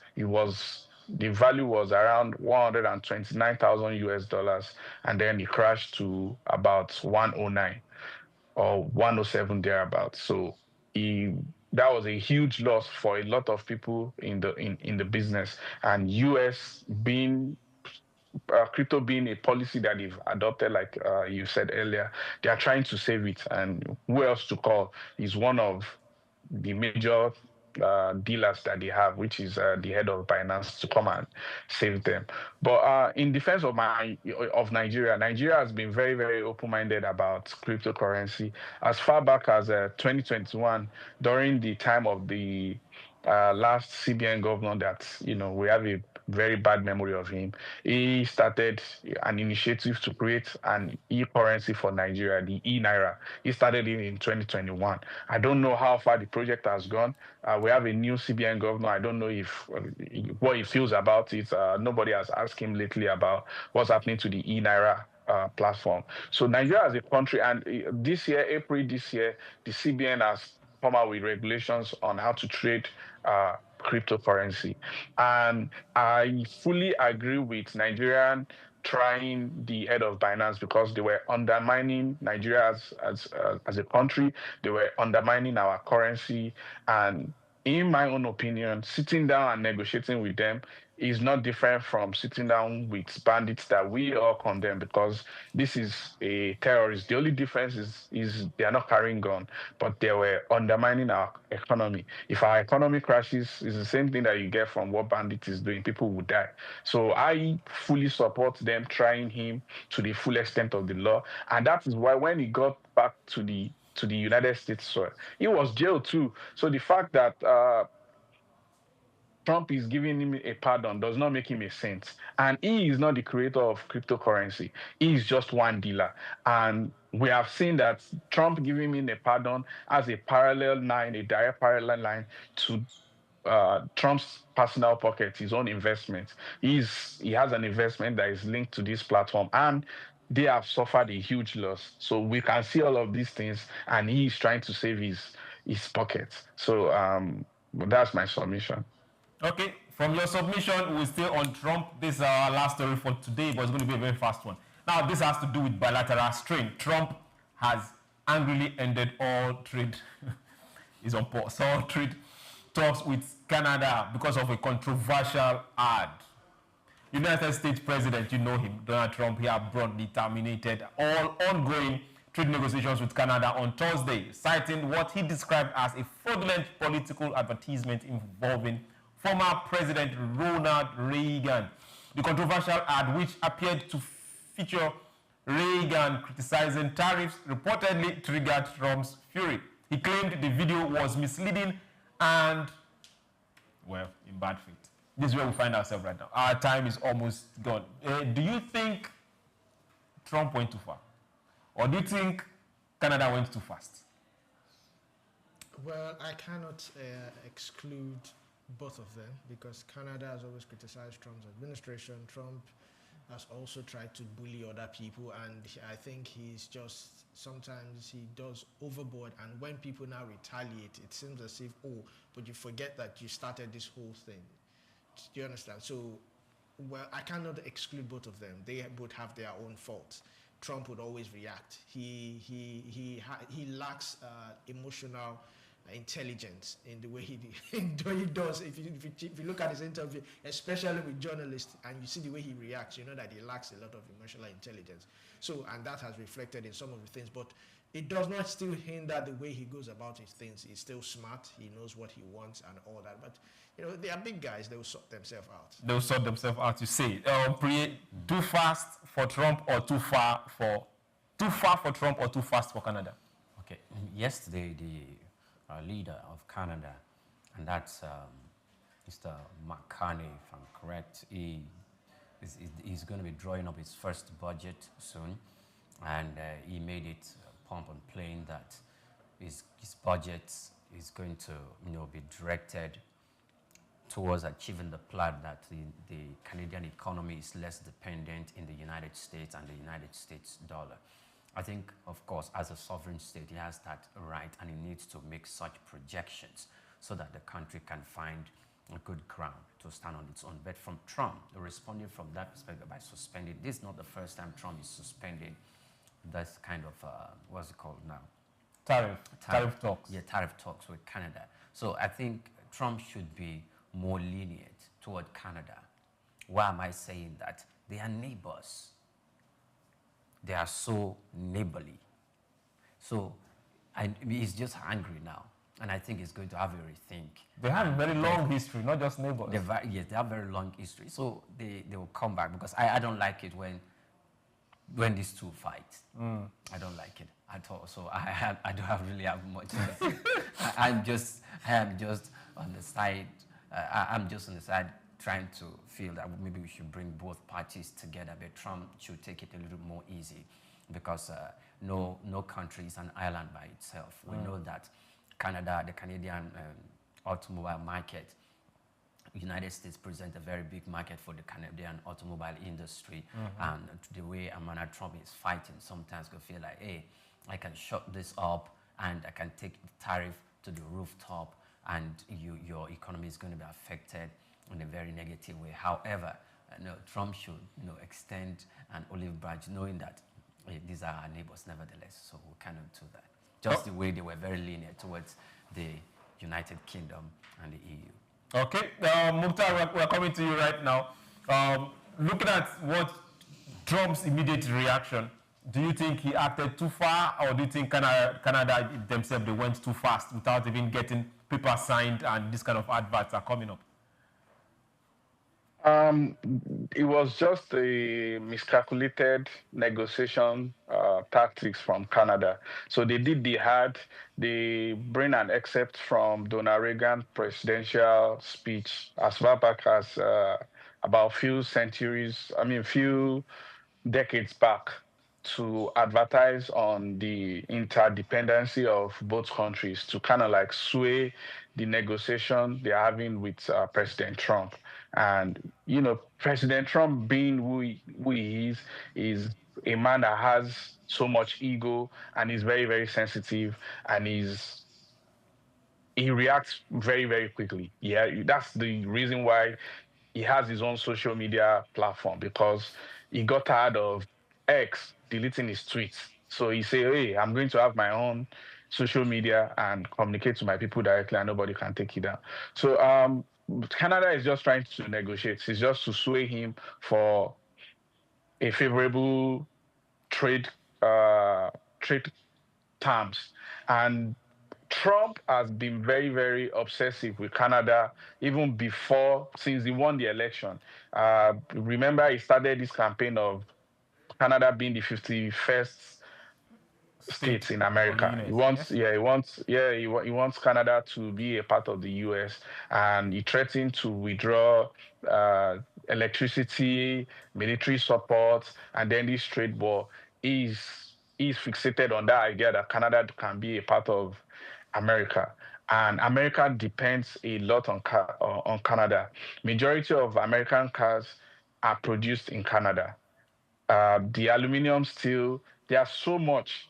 America depends on Canada and vice versa. But America has an alternative.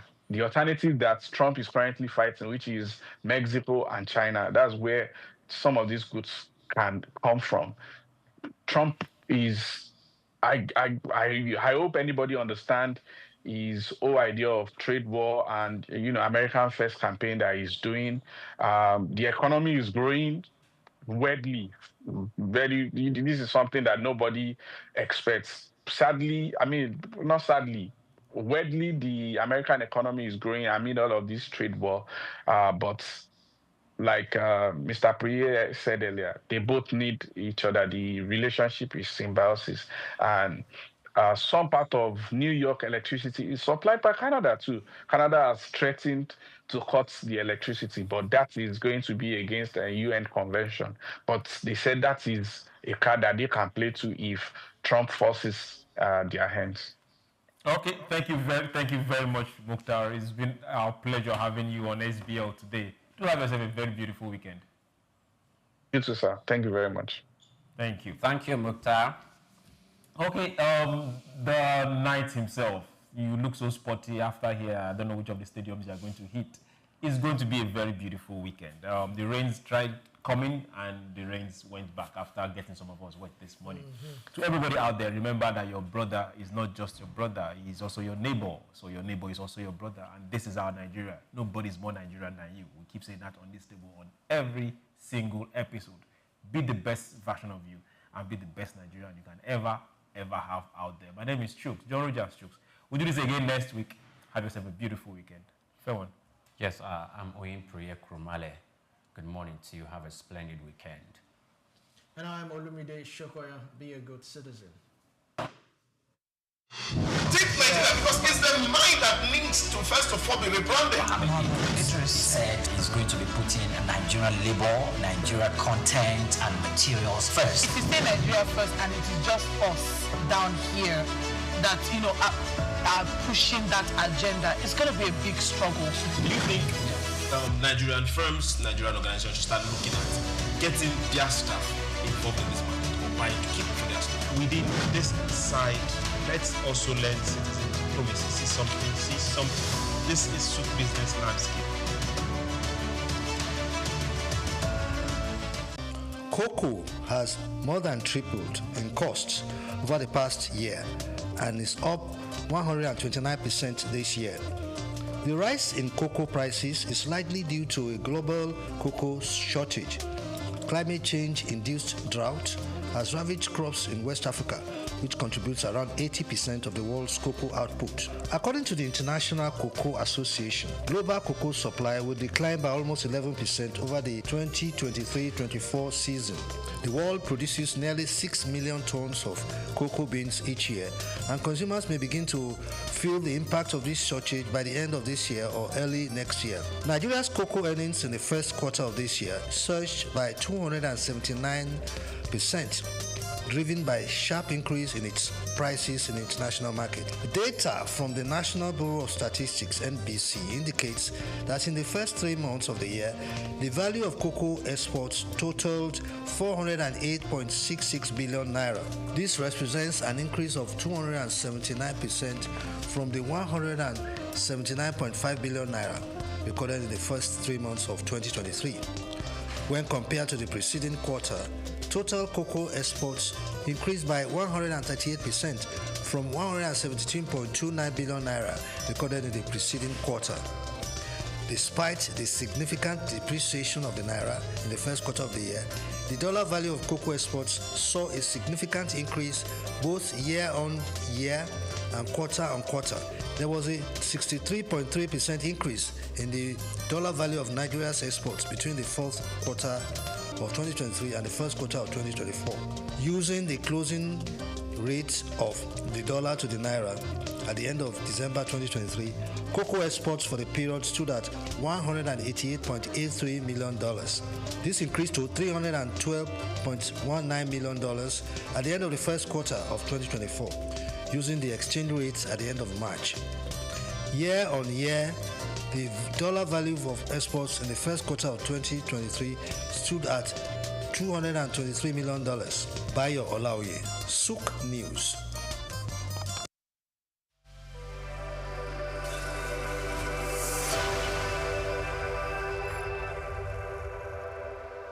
Two widely used and deeply troubling terms dominate discussions around Nigerian emigration: japa and brain drain. Japa, a word that has made its way into the Oxford English Dictionary, means to leave Nigeria for another country, often Europe or America, in pursuit of education, job opportunities, or better economic prospects. It also connotes to escape or to flee. The second term, brain drain, refers to the outflow of skilled professionals, doctors, engineers, academics, and more, leaving Nigeria to contribute their talents to other nations. As a patriot, one might argue that both terms evoke concern. Japa is symptomatic of systemic failures that drive citizens away from their homeland instead of encouraging them to stay and push for reform. As authors Darren Asamoglu and James Robinson emphasized in Why Nations Fail, governance thrives under civic pressure. If the youth and professionals flee, who remains to demand accountability and enforce positive change? Likewise, brain drain depletes the country's human capital. When Nigeria's best-trained professionals are developing other nations, the country is left with fewer hands to build its own future. However, this narrative is shifting. As Bayo Olaoye explores in this special report, there is a compelling case for viewing the Nigerian diaspora not as a loss, but as an economic powerhouse. From brain drain to brain gain. Recent figures from the Nigerian Medical and Dental Council show that only about 27,000 of Nigeria's 71,740 registered doctors currently practice in the country. Thousands of Nigerian doctors, nurses, and health professionals now work in the UK and the US, contributing significantly to those nations' healthcare systems. It's a trend seen across professions, from teachers to tech experts. Critics argue these individuals should be at home, contributing to Nigeria's development. Yet, the picture is not so black and white. According to World Bank economists Art Cray and David McKenzie, poverty can often be a function of where one lives. For many Nigerians, staying home may mean remaining trapped in poverty. In that context, emigration is a rational choice and often a necessary one. Furthermore, the idea of brain drain has evolved into brain circulation or brain gain. Many Nigerians abroad are returning with skills, capital, and experience to invest in the country. Even those who don't return still give back. As Dr. Segun Aganga noted in Reclaiming the Jewel of Africa, diaspora Nigerians do not have to physically return to make an impact. Diaspora remittances, a lifeline for millions. Diasporans are sustaining the Nigerian economy through billions in remittances. Between 2018 and 2020, Nigerians abroad sent home over $65 billion, accounting for 4% of Nigeria's GDP.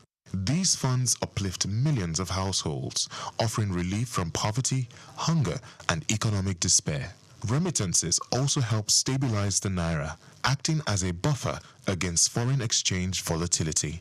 Yet, Nigeria is missing an opportunity to fully harness this potential. The Central Bank of Nigeria has imposed capital flow restrictions, forcing remitted dollars to be exchanged only at the official rate and in naira.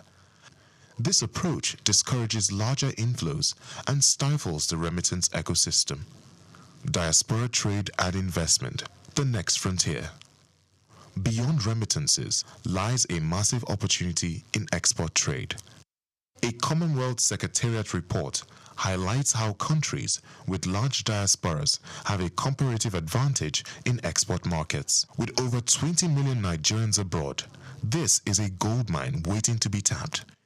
Nigerians abroad crave products from home, be it fashion, food, film, or fine art. But to meet this demand, Nigeria needs a deliberate strategy to engage the diaspora. This means more than just ceremonial congratulations. It demands structured collaboration, policy coordination, and economic diplomacy. NIDCOM and the policy disconnect. The Nigerian Diaspora Commission, NIDCOM, under the leadership of Abike Dabiri Erewa, has raised visibility on diaspora issues. However, its current focus remains largely reactive, centered around crises like human trafficking and consular support. For real impact, NIDCOM must collaborate with economic ministries, coordinate with trade and industry stakeholders, and act as a bridge between diaspora investors and local entrepreneurs. Beyond economics, political and institutional engagement. Nigeria must not reduce its diaspora to economic figures alone. They are citizens with a stake in the country's political future. That's why remote voting rights must be instituted, allowing diasporans to participate in national elections. Moreover, complaints about Nigerian embassies and high commissions, especially in the US and UK, must be addressed. Diasporans often face challenges with basic services like passport renewal, which leaves them feeling alienated and abandoned. This must change. The Nigerian diaspora is not a burden, it is a blessing. A sleeping economic giant that, if properly engaged, could help rewrite Nigeria's growth story. From remittances and trade to skills transfer and global influence, the diaspora is a strategic asset and not a national loss. What Nigeria needs is bold policy reform and a new mindset, one that sees migration not as failure, but as a force for economic revival. Japa may signal escape, but with the right vision, it can also spark renewal. I'm Moyosore Adebi for SOUQ News TV.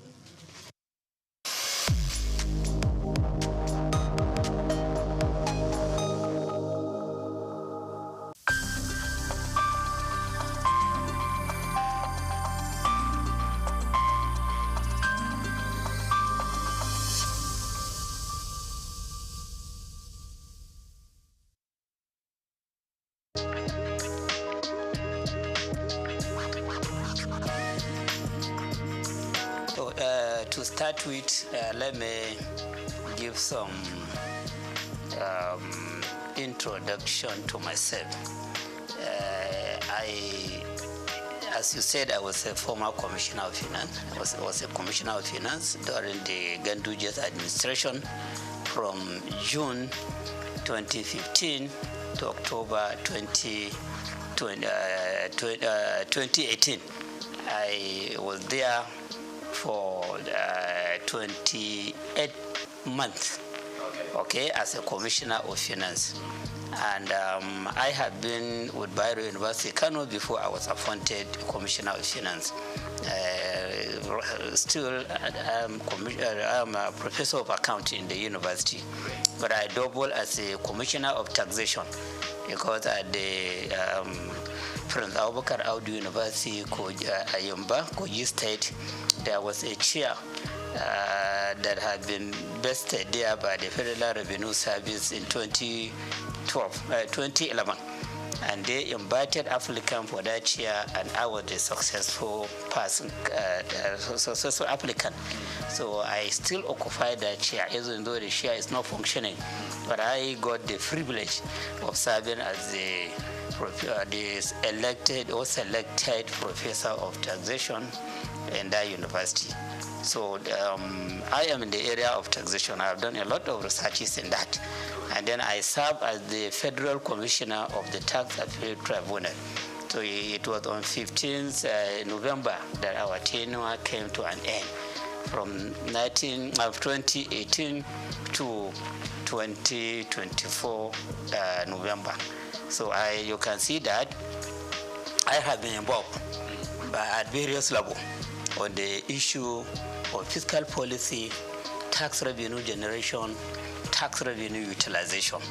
So this reform that we are talking about was brought about by the president with a view to maybe perfecting the tax system in the country. So he formed a committee to advise him as to how to go about coming up with very good national fiscal policy, not just tax policy, and then how to reform the taxes in the country to make them better so that Nigeria can compete with other economies that are advanced in the area of utilization of taxation as a means of growing up the economy and achieving sustainable development. So this I know, the process and all that have gone into this project of reform. So bills were developed out of the report of that committee appointed by the president under the chairmanship of Mr. Tayo Oyedele. And for the first time in the history of forming a committee in Nigeria, we had a committee that the president has given the power of implementation. So it's not just about recommending something to him. It is about coming up with a report which will be convincing to him, and if he's convinced, he will ask them to be involved in the implementation of the recommendation of the report. So I think that is why the committee just presented the proposed bill to him without taking this bill to the public domain. Because of the trust that he has on the committee, he just sent the bill to the National Assembly for consideration, for passage into law. And in the bill, they even gave deadline as to when the bill to be passed into law. They expected that the National Assembly would deliberate on this committee, on this bill, to the extent that the bill will be passed into law before 1st January 2025, so that by 1st January 2025, the content or the provision in these bills will begin to be implemented by the government. 4 bills were developed and proposed. And then, unlike the expectation, the comment you made that people are more concerned about the administrative, tax administrative bill. What the bill that is generating the highest controversy is the Nigerian tax bill. That is the bill that has made provision for repealing about 11 taxes that are currently existing, including the VAT itself, including petroleum profit tax, including personal income tax, including companies income tax, and other taxes like capital gain tax, casino tax, etc., etc. And then about 14 laws that are related to taxation, including laws that are designed to exercise control over consumption, over production.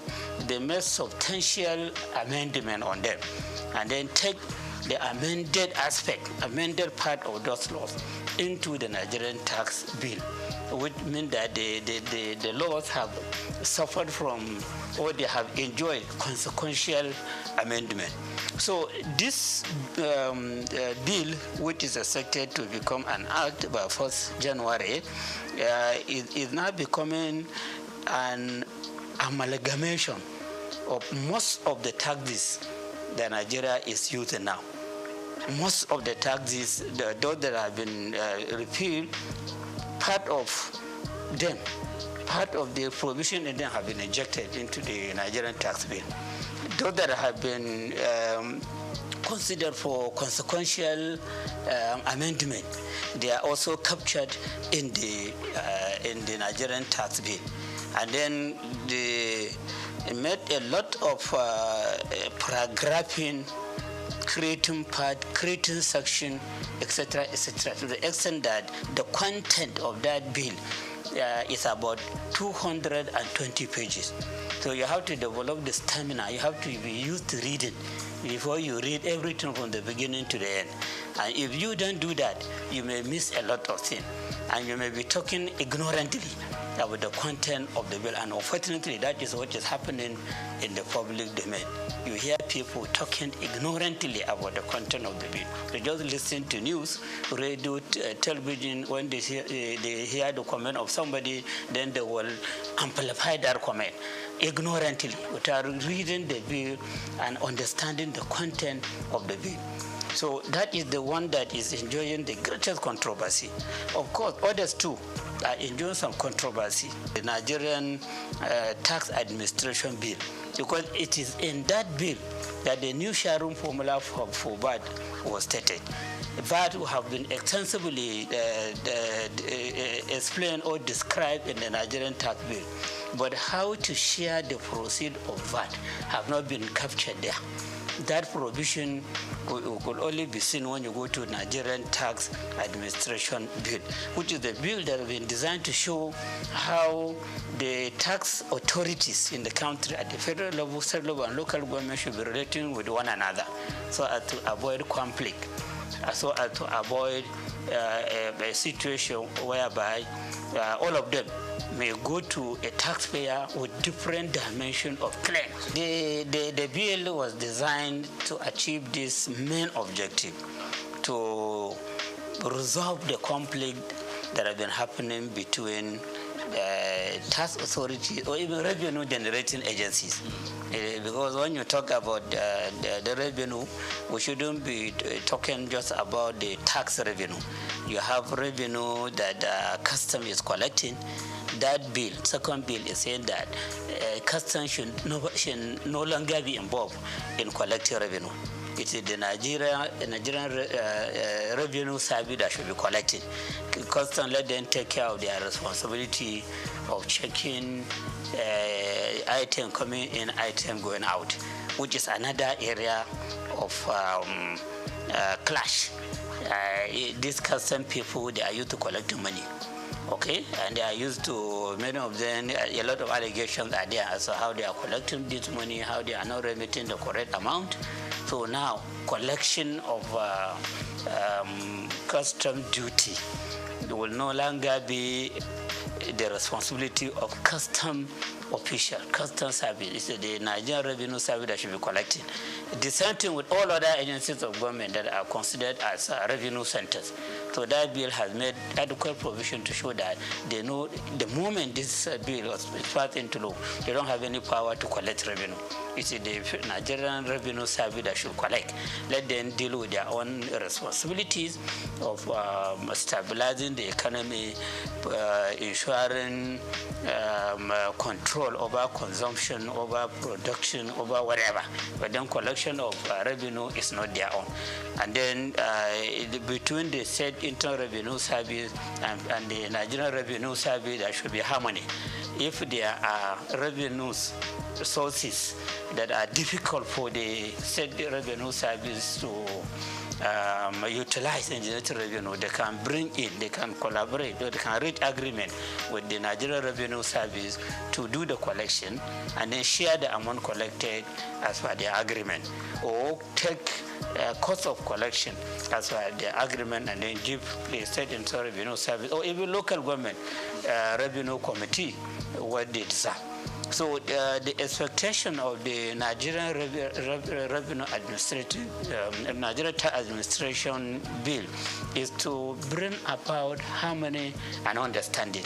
So how that could be brought about is a question to be answered. Because of the nature of Nigeria, the nature of official, and the way the people put their eyes on money. they want to be the one collecting money or keeping money or doing something with money. And now you are saying that although they are used to that, they have to they will be suspended from doing that, or they will be barred from doing that. It is only that agency, the Nigeria Revenue Service, that will be doing it. So there are some issues there that are calling for a question, okay, understanding among the agencies involved or the tier of government involved, and then of course patriotism to ensure that whatever we do as revenue collectors, as treasury managers, as revenue utilizers for the execution of various projects, we demonstrate ethics, we demonstrate honesty and integrity. The revenue agency itself, before now, the revenue agency is behaving as if it is for the federal government. And this bill that has been sent to the National Assembly is encouraging the Nigerian Revenue Service, which will now replace the Federal Revenue Service and the law that established it.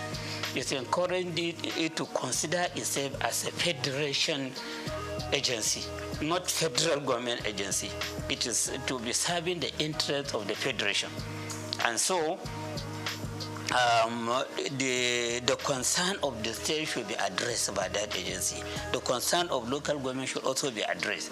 It should be an agency that should be mentoring local government revenue agencies or tax authorities and state government revenue authorities or tax authority, so that they carry themselves together as a team, then ensuring that we have very good tax system in the country, that we have adequate revenue generation on taxation, which should be put to use for executing various projects that will bring about sustainable development in the country. So when you look at all the provision made in the Nigeria Revenue Service Bill, they are talking about the need for harmonious working relationship. They're talking about the federal Nigeria Revenue Service to serve as the model to state revenue service and local government revenue committee, so that they have very good understanding in implementing the provision in the Nigerian tax bill and the Nigerian tax administration bill. So all the provisions are like that. And then provision have been made adequately as to the position of the executive chairman of the State Internal Revenue Service, the need for governing board, which will have that chairman as the chairman, the need to have the technical committee at the state level, and who are to be members of that committee, the whole and representation to be drawn from various MDAs and other agencies of government and federal government into the committee, and many other issues. And even at the local government level, there is a need for revenue, local government revenue committee, which should be chaired by the councillor in charge of revenue or finance at the local government level, and who the members are and their function. So when you look at all the provision there shouldn't be any controversy. Even if there will be controversy, it should be less. And it should be something that could be resolved. For example, personally, I will not support a situation whereby the chairman of the State Internal Revenue Service should also be the chairman of the board. This is against corporate governance system. And then the same person will be the chairman of the technical committee. The same person will be the chairman of the revenue joint committee, where all the representatives for local government will be members and other agencies. So it will be as if the chairman of the Internal Revenue Service at the state level will become the alpha and omega on all revenue issues in the state. And that person may even be seen himself to be more powerful than Commissioner of Finance. When I was Commissioner of Finance, I was serving as the supervisory person on all the activity in the Internal Revenue Service.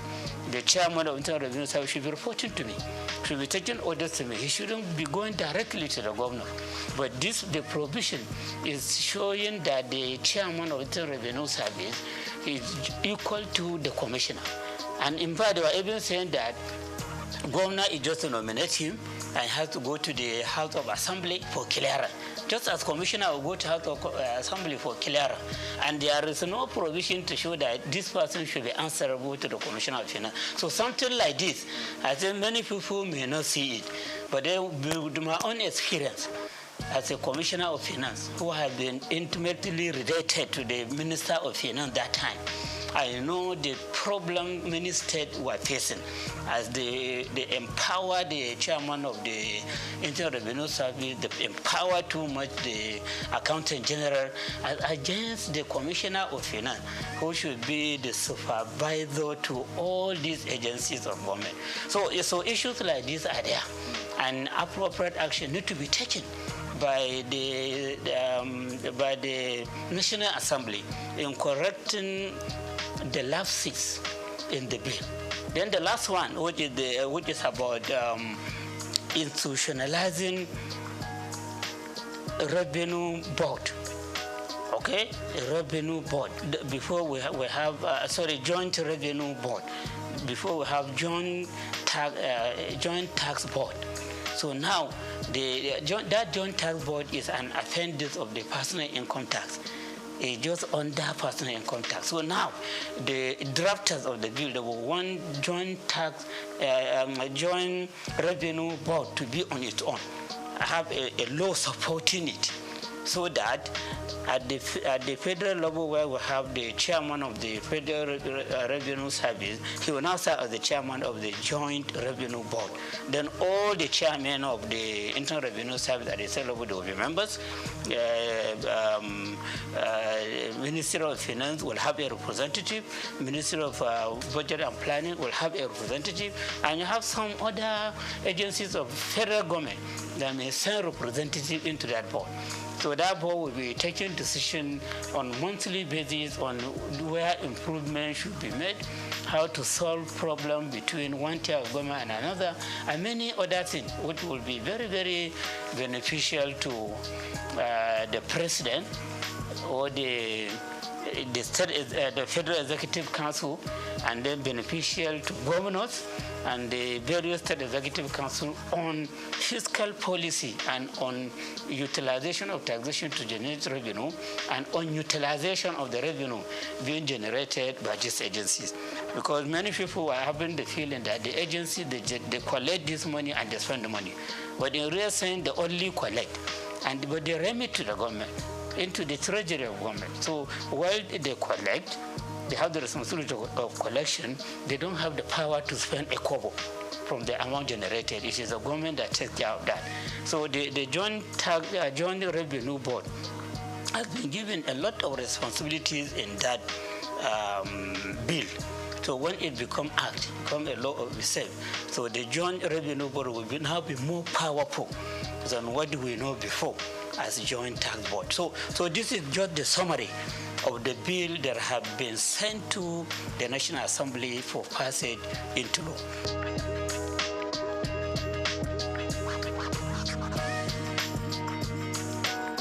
Yeah, my sense is that we need reform in our tax system.